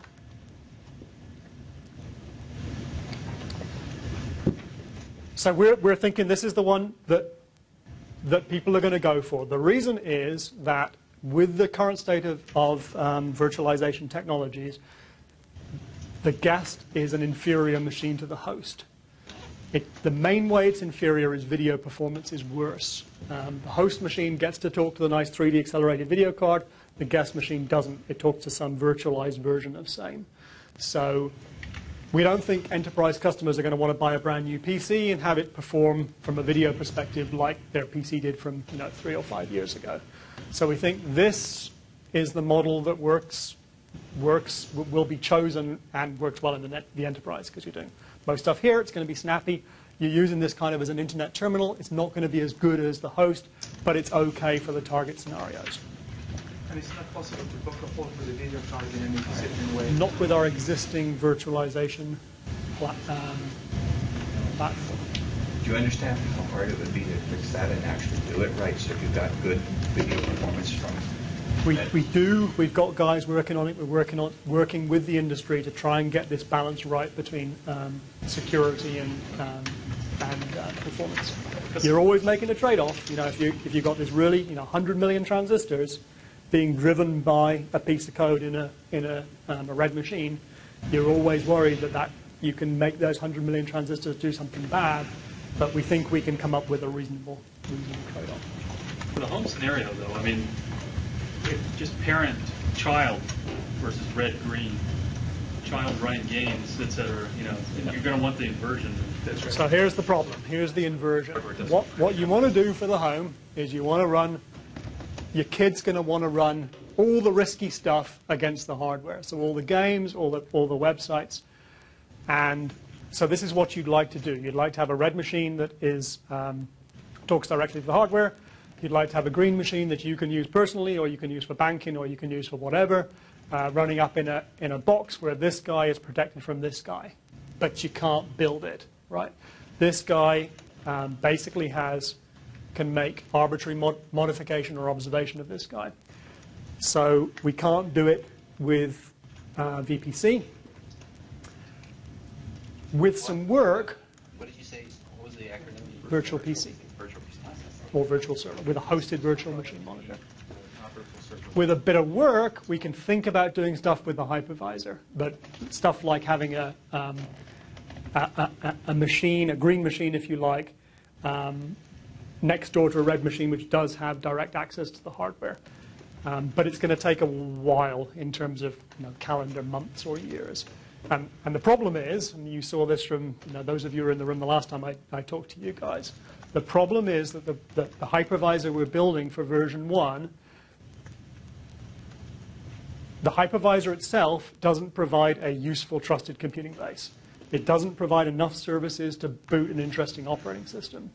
Instead, what they're doing is they're assigning devices to guests, like exporting exokernelly devices to guests, and then you run virtualization service providers up in a guest, and if you're a dependent partition, if you're a guest, whatever you want to call it, you need to take a security dependency both on the hypervisor and on the OS environment that's providing those services. For version 1, they're building things so that all devices get assigned to something they call the primary guest. So what you've got for V1 is you've got exactly the same TCB you have today with a hosted virtual machine monitor, and you've got a newer piece of code. So the security is likely to be worse, in my opinion, for V1 of the hypervisor. Eventually, the hypervisor will get better, will become richer in order to support more interesting security scenarios. And the main thing that will be coming in version 2 is the ability to assign devices to other guests than the primary.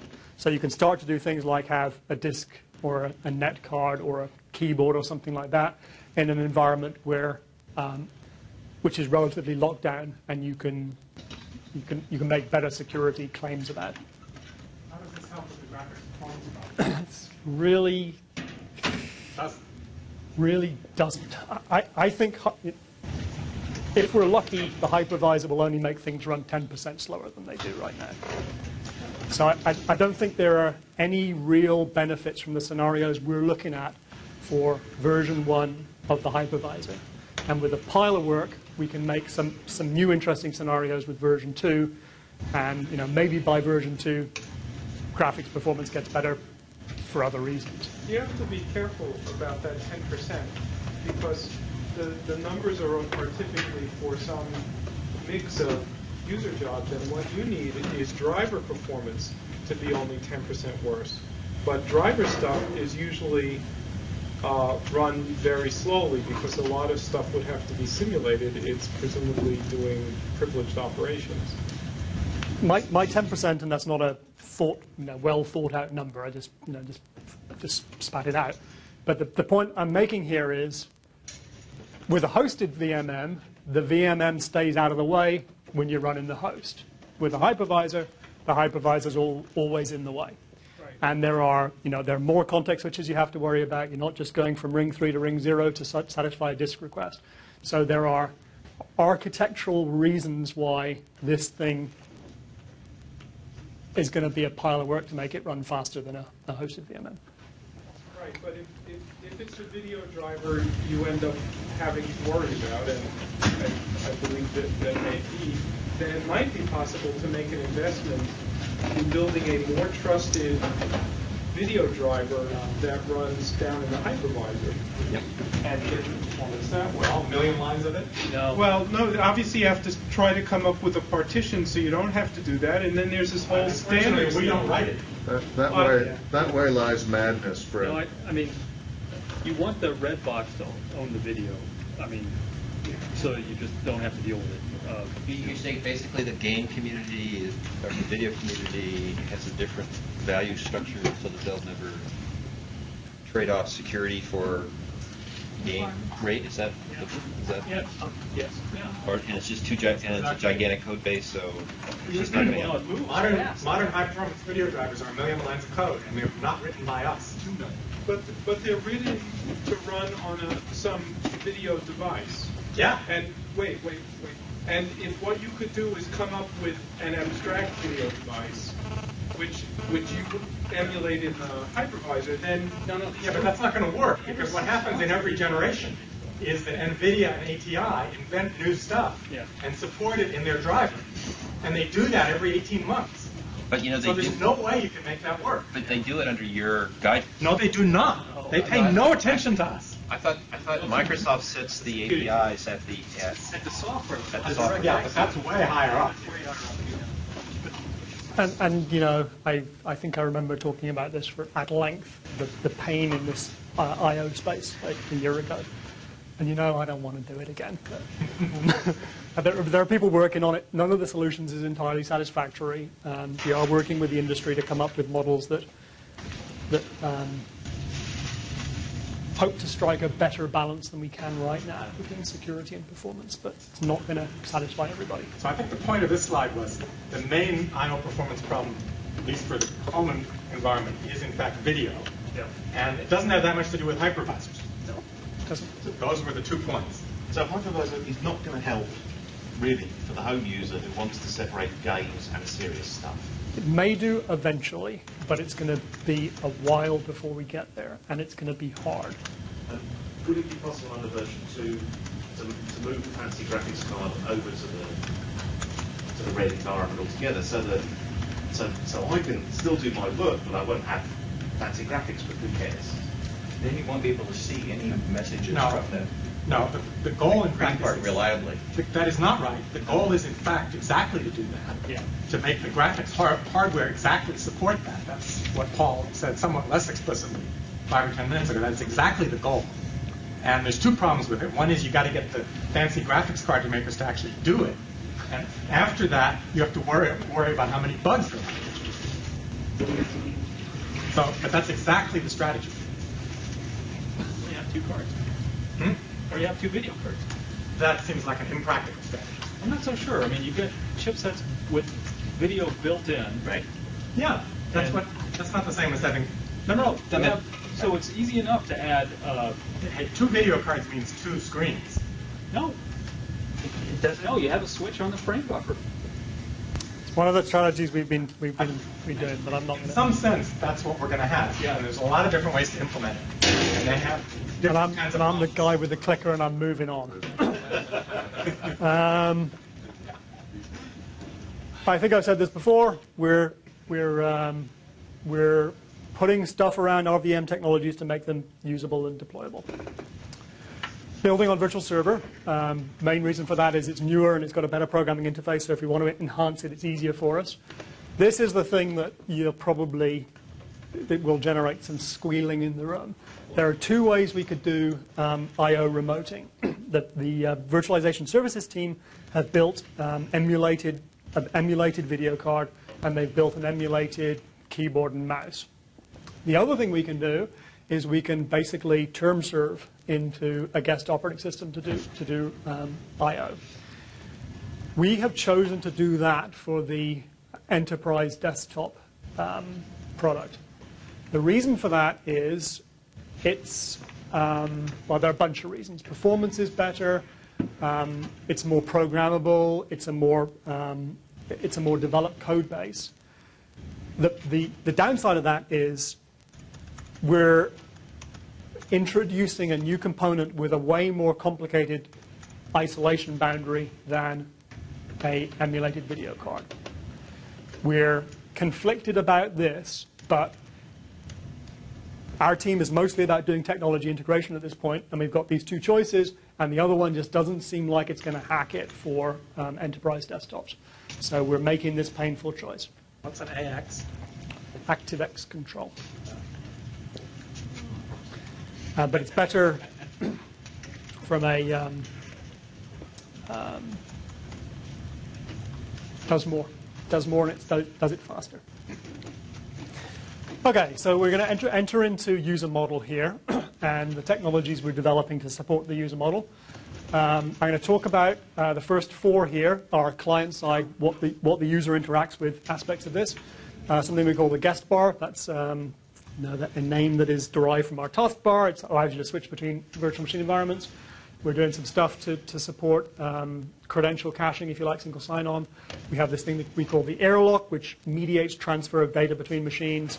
And we have some stuff that we generally call enlightenments, which is you got 2 machines, using 2 machines is awkward. Let's see if we can knock the rough edges off and make them work better together. And I'll talk a little bit about admin too. User model dilemma. We're starting off with 2 isolated machines. People don't want 2 isolated machines. They want a more integrated experience. And examples are they want to cut and paste, drag and drop. They want to share the screen, share parts of the file system, maybe administer 1 machine, not 2 machines. And we can fix all of these problems, right? We can provide services that mitigate these issues. Every time we do that, we're introducing more complexity and making the isolation boundary between the 2 machines less well understood. So we have to do this in a thoughtful way. We're going at this from 3 perspectives, I suppose. We're looking at pen testing, but more importantly, we're looking at usability testing, dogfooding, and betas. We have to strike this balance given appropriate user feedback.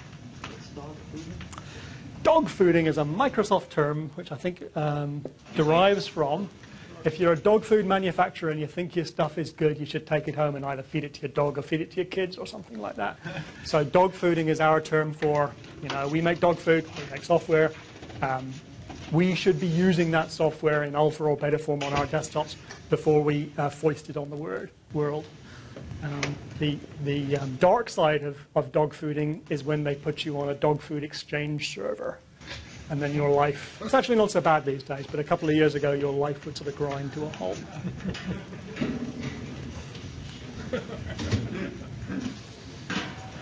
Okay, first thing, sharing the screen. So this is one of the central aspects of user model.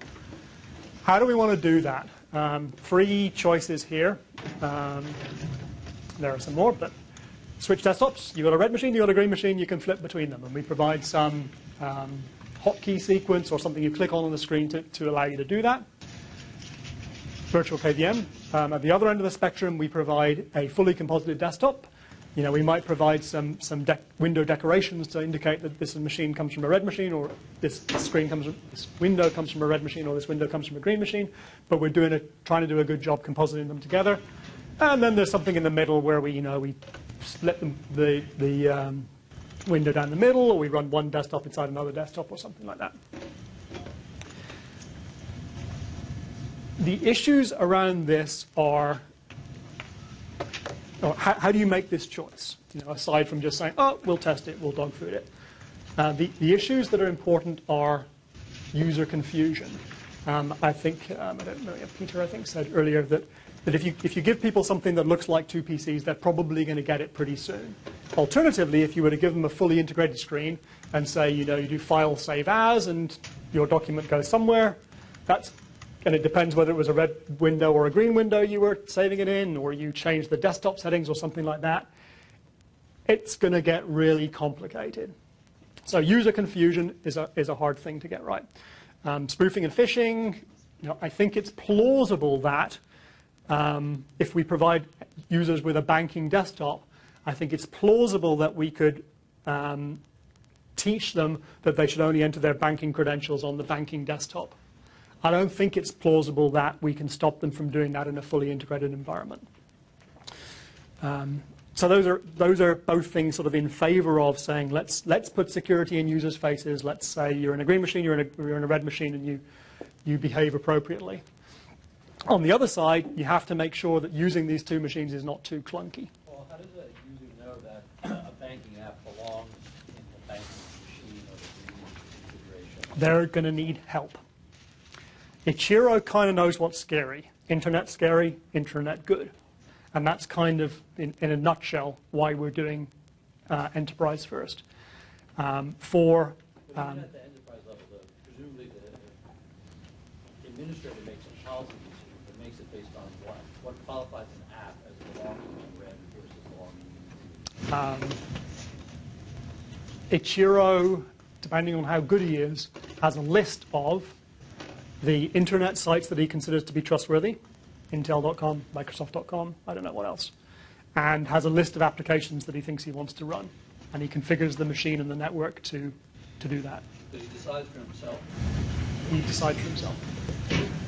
It's not any different. I mean, the chief security officer tells him, or something. For a home user, he's going to need help.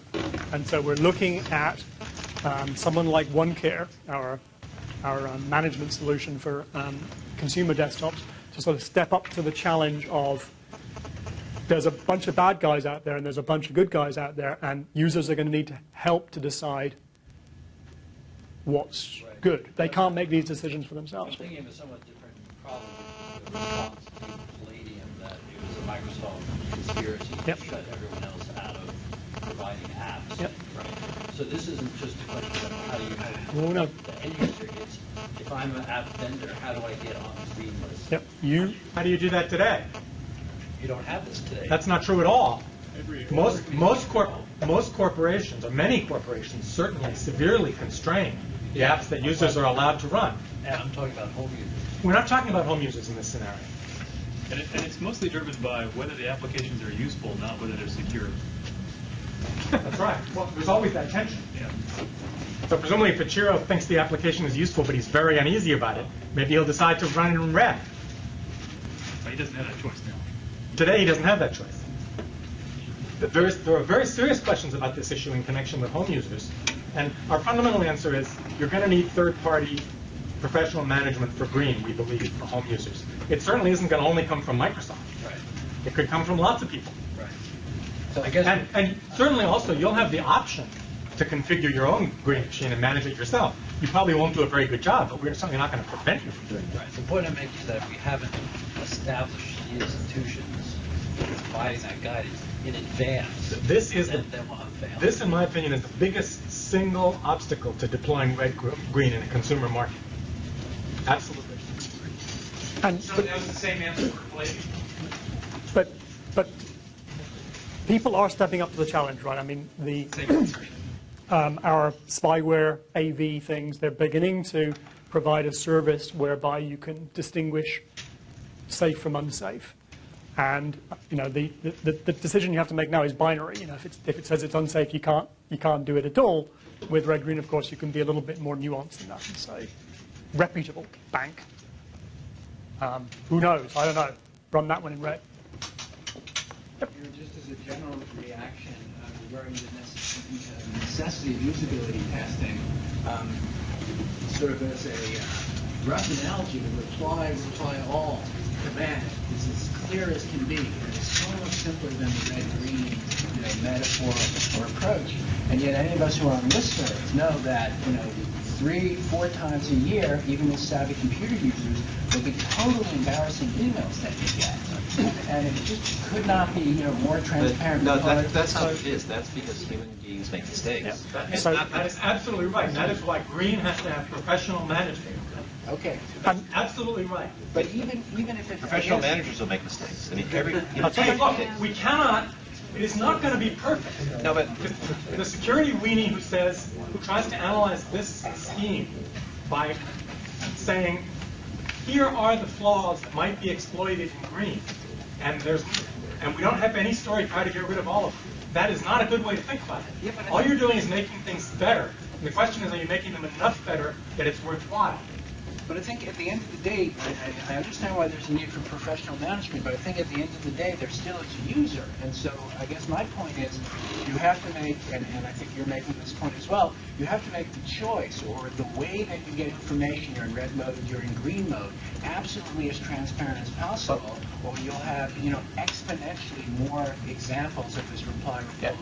So I absolutely agree with what you said, but sort of to take Butler's point one step further, we want the green machine policy to basically not be overridable by the user. So they can't do the wrong thing. No, they can't do the wrong thing. They can't, in your green machine, you can't go to the phishing site because your third-party management solution says that's on the blacklist, and it might say not allowed, or it might flip you over to the red machine and let you watch it there. But I think that we are going to be helping with a bunch of these problems rather than hurting them. And the third parties who are courageous enough would be you. We would, if this goes anywhere, I'm sure we will be a provider, and some people will trust us, or maybe we're cheaper or something, and some people won't. Okay, I would hate it if we were the only people. We are doing something good here. We are creating an industry. That is definitely a goal. It's a good thing. That is definitely a goal. Yeah. I'm a little confused. So if I wanted to go to the phishing site, right, as an example, so the green environment isn't going to let me. It's going to dump me over into the red environment, which the way in which you described it is more open than my current. No, it's the same as your current machine. And I guess, coupled with some solution that's going to make sure that people are as safe as they can be, understanding that they're, you know what I mean? It'll be just as good as it is now. Yeah. It probably won't be much better than it is now. Because we don't know how to make it better and still leave it wide open. And people want it wide open. Well, I mean, at least for the home user, there's a subset of things that you have to assume. If you make it impossible for them to do it in a safe way, they're going to proceed anyway, and it's not going to be particularly good. Do you know what I mean? Like, you still have to figure out how to make it as safe as possible, even if they're doing something that you think. So now there are armies of people within Microsoft trying to help with that problem.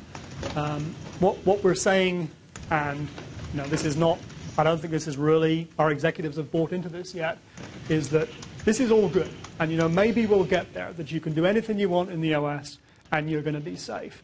But if that doesn't happen, or if it takes us a decade to get there, we can put something in there, on people's desktops right now, which is going to make a profound improvement because we understand the isolation model much better.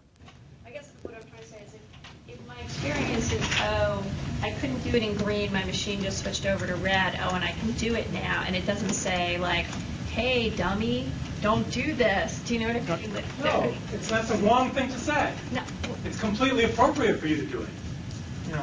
Well, what I'm saying is that if the dump over happens very seamlessly and the user doesn't get that the reason that we're saying don't do this here is that there are real risks and let's tell you what they are before you go ahead. Well, yes and no. I mean, you could take different views about red. One view is the view you just enunciated. Opposite extreme view says at 3 a.m. every day, you reinitialize the red machine completely. It has no permanent state on it. You don't really care if it gets corrupted. And you can take many intermediate positions, too. So there's a lot of unknowns about how that ought to be done. Right. So given the frequency with which these slides say we need to do usability testing, it seems like it's premature to even be saying dumped over as opposed to you get rejected, and if you're smart enough, you can go over and do it. I mean, that's a low-level usability issue that I presume you're going to look into, and you're not committed to doing it. Well, we're pretty sure that the second thing you said will not be accepted. Maybe it will. So I'm trying to bite my tongue. A major risk factor associated with systems like this, or a risk factor, is that the user gets confused, either by malicious activity or because they're confused, and winds up having a sensitive interaction with a red site that's spoofing a green one. And so you've got a combination of human factors and education, wherein the education is designed to train them. This is what red means. This is what green means, and the human factors of the system make it evident which they're interacting with. And the danger and a danger of seamless transition is that they don't notice it. Yeah, so I think everybody in the room agrees with that. I think the concern is what people who are big on seamless integration have to say at the end of the day. And that could be users, it could be internal people. How easy, what the ease of use is. There's a claim about people that will say, we don't want it to be obvious because it'll make people use it less often. No, that's what you think, but that is not what most people think. This room is heavily biased towards security. Well, I am, because I've talked to a lot of people. Eventually, they may have to change their views. That's possible, but that won't. This is not a topic on which you can reach any conclusions. Yeah. Okay. So what are we doing? We're going to try and do a good job for V1 with using the virtual KVM model. Now, to answer some of the questions in the room that have just sort of popped up, the prototype I run on my desk right now, my red desktop has big yellow letters which say, do not store or process important data on this machine. And it's a red desktop, and my green machine has a green background, and it's kind of obvious what environment you're in. So we'll try and do a good job with full screen switch. We've done some usability testing. We haven't done enough dog fooding yet, I don't think. The usability testing is coming back quite good. You call a machine external, you call a machine internal. You can't get to the internet from the internal machine. People kind of get it. It's not. So you can't create a document within the red machine and eventually ever get it written within the green environment. I'll get to that in a second. I don't think I need to run through this. This is like a very old prototype of our guest bar thing. It's got a lot nicer than that right now. Some people seem to like integrating it with the taskbar here. I think that's probably a mistake, but it's something that people have tried. Let's get to your point on data transfer. So we've got two. We're sharing the screen, either time switched or space switched. People want to move data between those two machines. What are the mechanisms that people might want to use? The big ones for Windows users are drag and drop, cut and paste, and some sort of shared file system. The shared file system might include the desktop. We think that we need to support data transfer between the machines for these things to be interesting, useful, and adopted. But what are the issues? So the issues are, we have a confidentiality issue and we have an integrity issue. And in the simple red-green scenario, we're worried about a virus in red, malware in red, getting across the boundary into green and running there. And we're also worried about spyware in red, doing something like if you did a very good job of an integrated clipboard, or clipboard, and spyware goes paste, paste, paste, paste, paste, and it can catch anything which is copied on any other machine, the green machine or any other machine, then we have an issue there. So we think these are the things we need to do to get the balance right. We think that there's a use for having configurable policies which control what data types get transferred between machines. The simplest policy that we could probably compile it in and it would do 95% of it is you just can't transfer X's from red to green. But we can.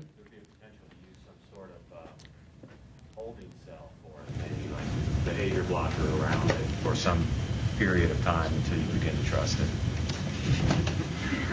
No. That's another solution. I mean, our experience is the filters you put, you're poking a hole between networks. We call this thing the airlock, and you're poking a hole between networks. And we can kind of learn with what firewalls do today and what mail filters do today. And this is one of the things that is just proven to be vastly useful for stopping bad stuff coming into the enterprise. We'll be a little bit more rich than that. We'll probably allow you to set, be a little bit more explicit on the types that you can transfer backwards and forwards, but just stopping X's gets you a long way there. Next thing which is important is non-spoofable user intent. We would like malware to not be able to drive stuff all the way from green into red or from red into green. So we want to have some way that we are pretty sure that the guy in front of the mouse is requesting this as opposed to a program running in red. Warning dialogues, maybe you try and transfer something over and we just pop up a dialogue saying you're exporting possibly confidential information from green to red. Do you really want to do this? Auditing, do whatever you want. We'll generate an audit record. That's sort of a request coming in from or learning, if you like, from the security community or from the free letter agency community, who used to require a security officer to be involved in any copy, and now they kind of just let you do whatever you want and they audit the hell out of you. Invocation of a virus checker and allow third parties to innovate. So by virus checker, you mean virus and malware?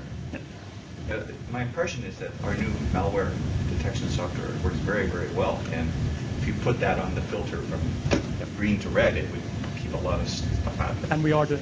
And let me make another sort of crucial point, which is it's worth making explicitly.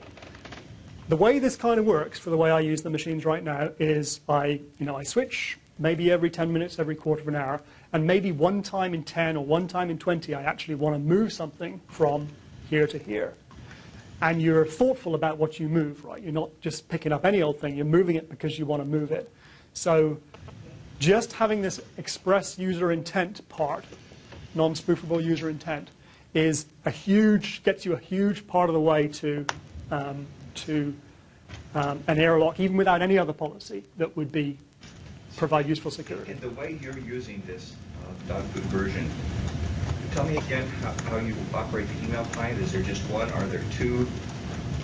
Outlook in green and Gmail and MSN Mail in red. So if email comes to your Outlook green client from outside the corp, what happens? Yep. It goes through a similar set of filters to the filters that we would apply here, because we're learning from them. Yeah. They already block X's. They already put it through a virus checker. Okay. So you're just assuming you can check all of the attachments and everything else that comes along in such a message. Well, somebody else does it. Okay, so that's The food's here. David says you can't eat for 40 minutes. If you want to go and eat, I can take a break. And you Dave said. Yeah.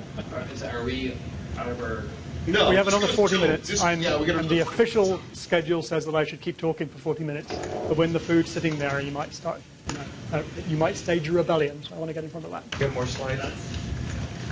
I just had a question. This is policy.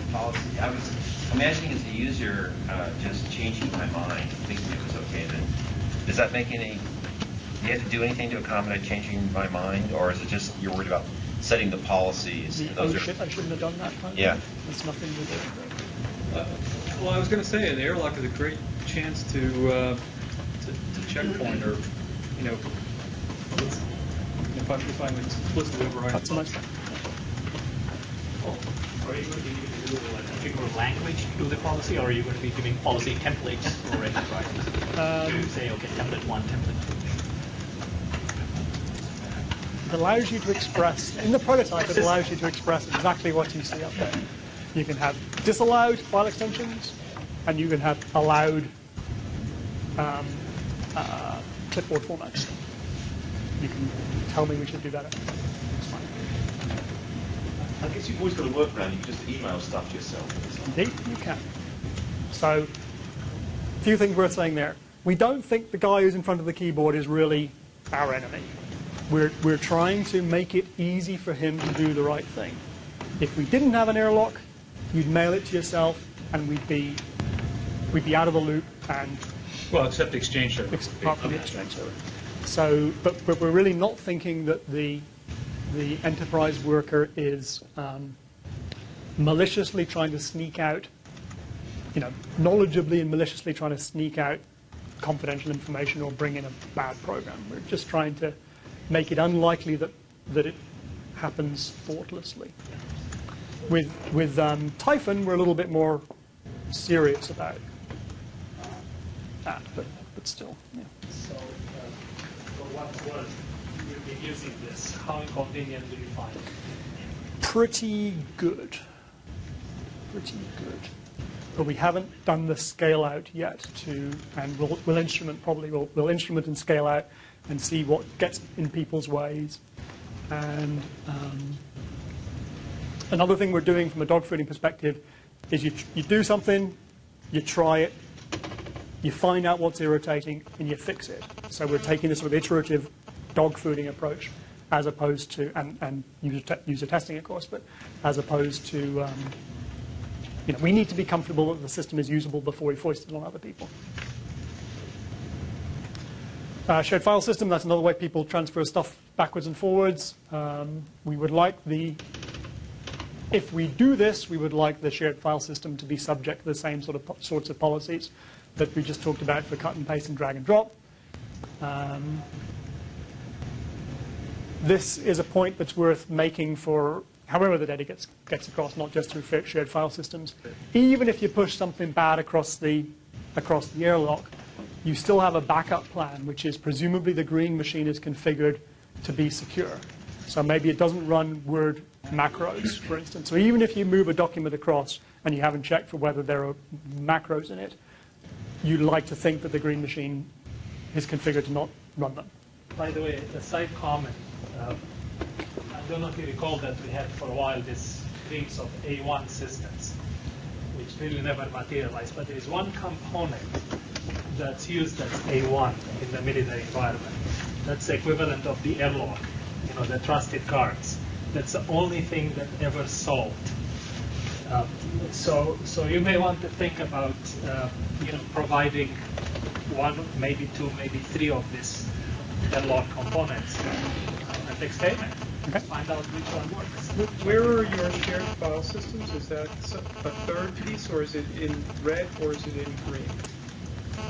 So how do you think it should work, Fred? My first thought going into this, and we haven't prototyped this, we haven't dog-fooded this, is you should have, hanging off My Documents, you should have a folder called My Airlock. And if you were to save something to My Airlock in one machine, and you switch to another machine, we do some magic behind the scenes. So you're telling me how the user interface looks, and I appreciate that that's important. Yep. But I was curious about, really, are there is there one file system or there are two file systems? There are two file systems, and then there are mechanisms to provide sharing. We could use SMB. The other thing we could do is to build smarts in the endpoints to say, okay, I've written something here and move it over to there. But the basic red has a virtual disk, and you can use SMB anyway if you were allowed to talk to another machine. Question. Most of the emphasis seems to be on defining partitions and enforcing partitions, red, green, whatever. Do you also look at recovery mechanisms if something goes wrong and you have to enforce it? Yep, I'll get to that. Nothing I need to say there, I don't think, really. This is sort of gets into the category of you use it for a while and things are annoying. And the thing that first hits you is you click on URLs that come in email and the browser pops up and says you can't get there. And then you have to do copy, you have to move to the other machine, you have to do paste and open up a browser there, and it gets in the way. So little things like making the shell knowledgeable about what zone the URLs are from and getting the system to do the right thing. And little usability enhancements we can do. Of course, there's confusion, app compat, convenience. These are the things we're balancing off here. Okay, that's the point on. So that's sort of it for user experience. And I've got a bunch of things that are sort of interesting and I think might be worth talking about. You can have lunch. You can shut me up. I'm not. I'm okay. But you might be. Well, I'll leave it entirely up to you. Want to take a short break? We can do that. Yeah. Okay, Dick. I'm thinking you're on a short Why break don't you here. just go through the remaining slides without questions or something? If you think you can do it, I don't think it's a problem for me. Okay, some other sort of random issues around VM technologies. One of the things that's relatively easy to do in a virtualized environment is provide robust snapshot and rollback. So our virtualization platform technologies allows you to build these things they call delta disks, and if you were to write something to a virtual disk, rather than it being put down on the base disk, it goes to this delta disk here. And from the perspective of upper-level software, everything just works. It just looks like a regular disk.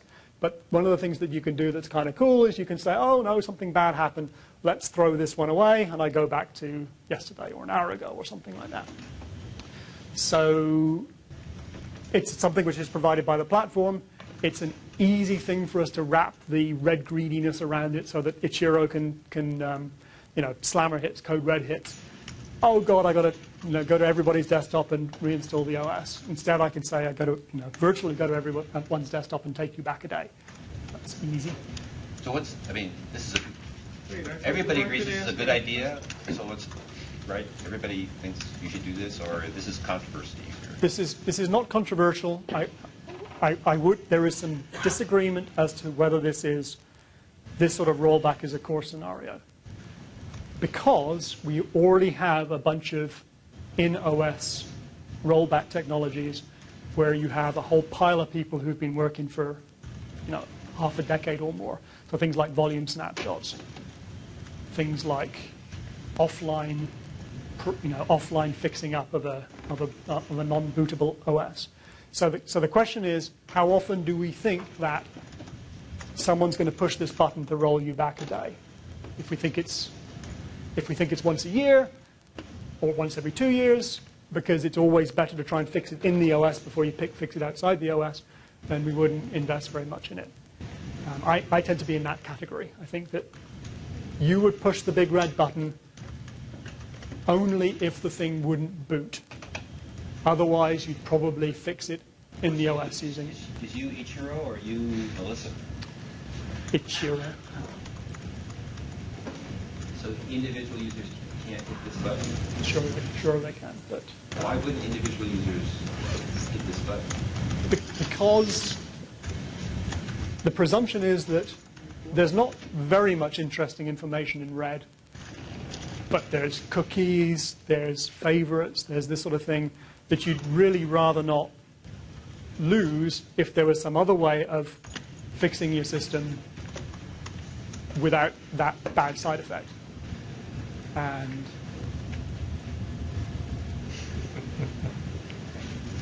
but you know, the button will be there. It's easy. Admin. 2 machines. What we're trying to sell this thing is like a you deploy Red-Green, and it's cheaper for you to manage your enterprise desktops. And the price of security disasters like information leaking out onto the internet is reduced. But of course, we're introducing a new cost. We're introducing the fact that you've got twice as many OSs to administer as you had previously. Is that an issue?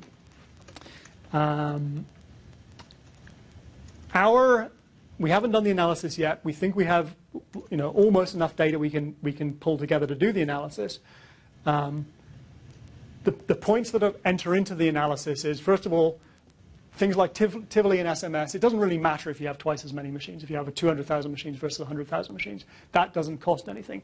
The only thing that costs money is to an enterprise is when someone gets on the telephone and says, my machine won't work, can you come and fix it?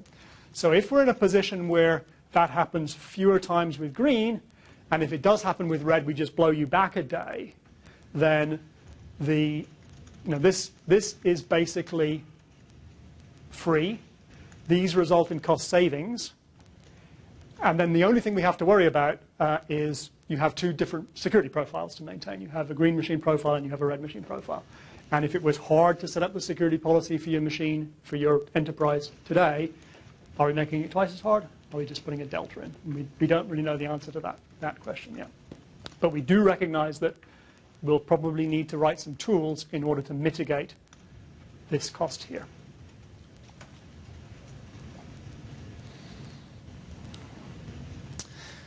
Patching, I put this slide in because everybody asked, what about patching? And you patch twice. Is there anything more to say? I don't think I'll say anything more. Networking. We've talked a lot about red and green networks in an enterprise. How do you define the red and green networks? And our answer here is, any way you would define a network today. I mean, the thing that seems to be strategic for Microsoft is IPsec. So right now in Microsoft, if you're domain joined, you're kind of part of the green network. If you're not domain joined, all you can talk to is the proxy. So we have like a cheap, easy, and sort of way of doing a red-green network isolation in Microsoft today using our existing technology. Plenty of other things you can use too to decide what the red network is and what the green network is. However, there are things that are kind of cool about virtual machine technologies that are new. And the sort of key thing is, if you wanted to do some outside the OS network partitioning today, you have to call up Cisco and ask them to help you with it. With a red-green deployment, you have an environment where you can run software, where you can do the sorts of things that would previously be done at the network layer.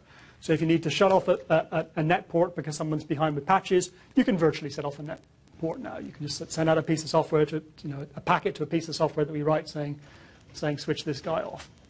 And of course, things like egress firewalls and stuff like that, that's also straightforward to do in software. Question? Yep. This is probably an ignorant question. A lot of people with laptops travel around to conferences. They log into networks without having tunneling in. Yep. How does that insecurity map onto the red-green? We don't know in a quantitative way. The way it's sort of probably going to work, I believe, is you're kind of before you VPN into the CorpNet, you basically don't get to use the green machine very much. But it's... Well, you can still write your documents and all there, but but you don't have network connectivity unless you switch to VPN. I've talked about red-green exclusively to this point using virtual machine isolation technologies. We can do this other ways as well. We can use, for instance, account isolation, session isolation. You have a MyGreen account and MyRed account, and you log in separately to them. We have the beginnings of MIC technology in Longhorn, so you could think about using that too. The question I guess I have for the room is, I mean, we've got a sort of pro-con slide here. I mean, we've talked about the pros and cons of VMMs to death, if you like. Pretty good isolation, pretty good resiliency, snapshot rollback support. We've got nested isolation kernels. We've got very good app compat, right? We're running Windows here and Windows there. It's hard to break apps like that. And obviously, red users can be admin. Those are the pros for a VMM solution. Cons are guest graphics performance, guest device availability. You don't get a new device in red until the virtualization team supports that device class. An extra OS to administer, and lots of work to integrate red, green well. Actually, don't even agree with that point, but it's on the slide. The big question is, a bunch of these problems go away if we were to do red-green within Windows. We would say you have a different account for red and a different account for green. We can present this to the user in exactly the same way if we want to. And the question for the room is, if we're going to make a big bet, do you have any sense as to where we should be making that bet? Do we think that having red be a low-privileged user is going to be good enough? Or do you think that we want to use this big sledgehammer of the virtual machine isolation? So did you just ask us how much integrity Windows has for isolation? Is that essentially the question? It doesn't seem like the question's been answered, because if the two accounts would work, people would use it. Wouldn't they? Well, fast user switching, I mean, people do, but we're not sort of providing tools and prescriptive guidance to. But for some reason, people buy two computers rather than two accounts. I don't understand. What happened to your argument made earlier about the size of the Windows code versus the size of the code that you'd have to build for? I'm asking this question for my own purposes. There are people within the organization who think that process isolation, session isolation is going to be good enough. And these cons for VMMs you don't have to face. Right, so you don't want us to answer that question. You would like our expert support on what you believe the right answer is. I would be happy to go and work on something else next week. I'm really...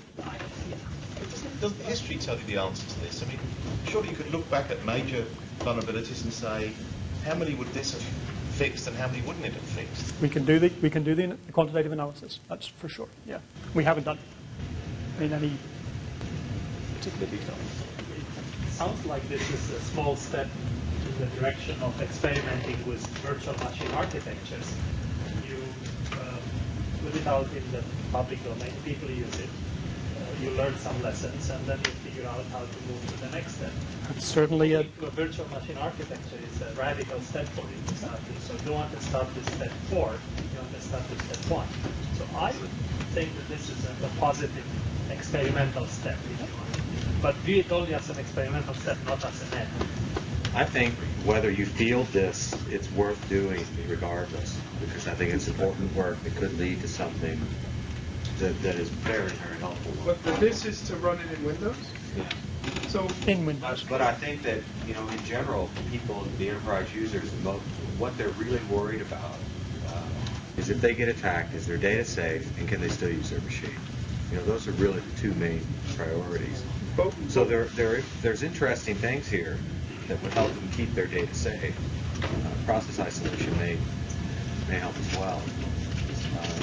The machine being usable at the end of the day seems to be something that's unique to this and not with process isolation. So you're proposing that they market a product which is red and green implemented at the level of the Windows operating system. I'm not proposing that they market. I'm proposing that they do it whether they market it or not. Well, I think there's a big difference. If they do an experiment internally, it doesn't cost them anything in terms of credibility in the marketplace.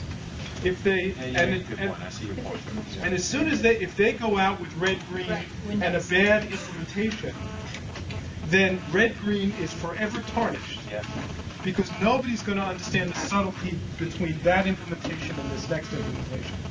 And I would want to have some reason to believe that the enforcement, the isolation enforcement, has the same kind of integrity in the Windows implementation. And I'm inherently suspicious of that just because I don't believe in your existing code base as much as I would believe in a new code base that's written by a more security savvy group. That cannot be done in the time interval we are talking about. I don't know what the that is, and I don't know what the time interval is. Maybe it could be. You got entire teams of people, working on Palladium for years, and then NGSCB, and now this. Take all those guys and make them rewrite Windows. Yeah, I think to me, it seems like this is the first critical step that I've heard in 3 years. So, but if you're talking about shipping it as a product, right? You're talking about shipping it as a product. Dog food experiment works, and if they can explain to people what the goals are, and if they run the beta with enough partners, and if it all works reasonably, they should market it as a first step, okay? And make sure that you tell people this is not the last step. The virtualization that we're talking about is something that the end user is not going to see. The end user, if you put this architecture on one side and the pure virtualization on the other side and do a tuning experiment, there will be a difference. But that answers the UI question about whether it's useful.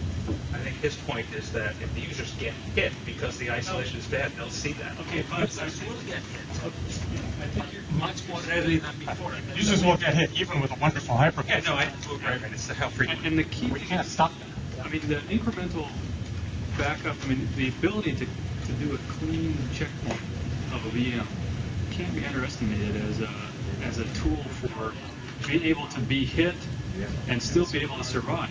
I actually think that's where the real benefit. So, questions about recovery, relations recovery one state. right. So to address your point, I'd love to agree with you, but you only get the backup and resiliency support in a virtual machine environment.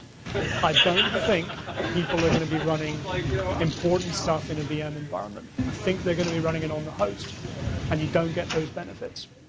Well, actually, I like the picture where I have a green box and a red box, maybe running on top of a hosted Windows, because I would get that benefit of. You would indeed, but you're paying a price. You don't get to play video anymore. Okay, but in an enterprise setting, this is my other question. How important is video? I mean, in Hollywood, it's pretty important. Okay, fair enough. It's actually pretty important. There's a lot of media. That's what that pays for. Insightful comment. Thank you very much. Nobody said you can't play garden variety DVD video clips. Yeah. Or DVDs. Certainly you can do that. I would think the teleconferencing wouldn't be compromised by.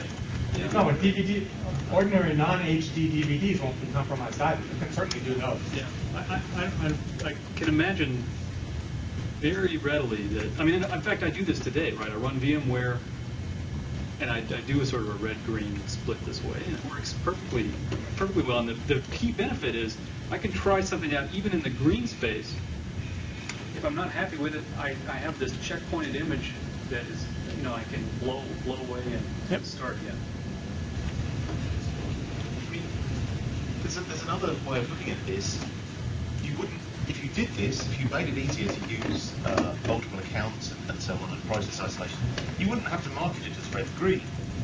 You could just market it as a bunch of tools which enabled you to more easily manage process. Would that be good or bad? Well, I kind of like that idea because it's a win-win. How many users do you think will like it? I don't know. I kind of like it, but how many users do you think will like it? I don't know. Could you say a few things about the NIC? Yeah, if I can page it all back into my mind. So this is, MIC is something in some form is going out in Longhorn with low rights IE. So it's been a while since I thought about this. For those of you For those of you who've been in the long time, it's BIBA program integrity, if I recall my terminology right. It's not strict integrity. And the basic idea in the Longhorn implementation is if you go to an internet site, internet zone as opposed to intranet zone, say, or trusted site or untrusted site, or however they set it up, you get to run IE in a little red box, if you like, where you have fewer user privileges than you would have if you were running IE against an intranet site.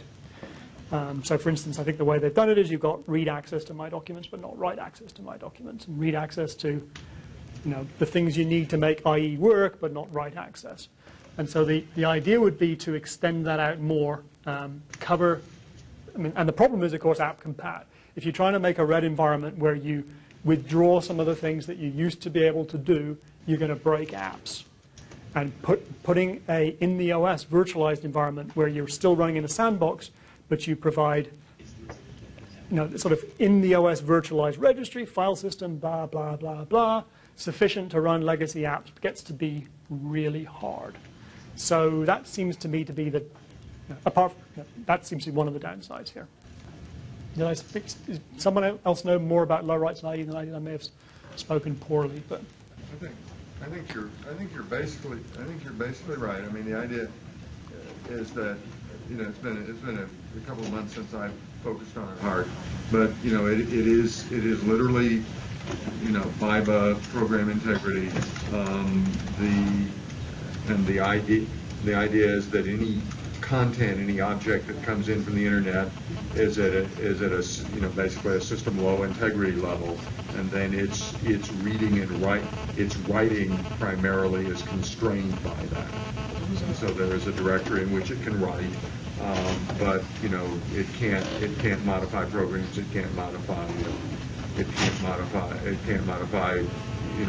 important user data. There was this company called Green Border. Yes. Also, IBM is getting ready to, or this research division is doing something very similar to this above the OS, right? I mean, and their argument is exactly what Chris was saying for ease of administration, not so much security, but. Green Border, as much as anything else, they're looking at app compat as much as security. The other thing is that anytime you have a mandatory policy, I don't care which it is and how flexible it is, you're going to end up breaking some applications. So you have to be prepared to handle the fact that applications will be broken like this. Yep. And I think we learned from Lua and from low rights IE. The challenge is dealing with all the exceptions. Something breaks, you make your security perimeter more complicated to let it run again, and it gets to be a really hard thing if you wanted to do good app compat. I think in a NIC, it's virtually possible, but.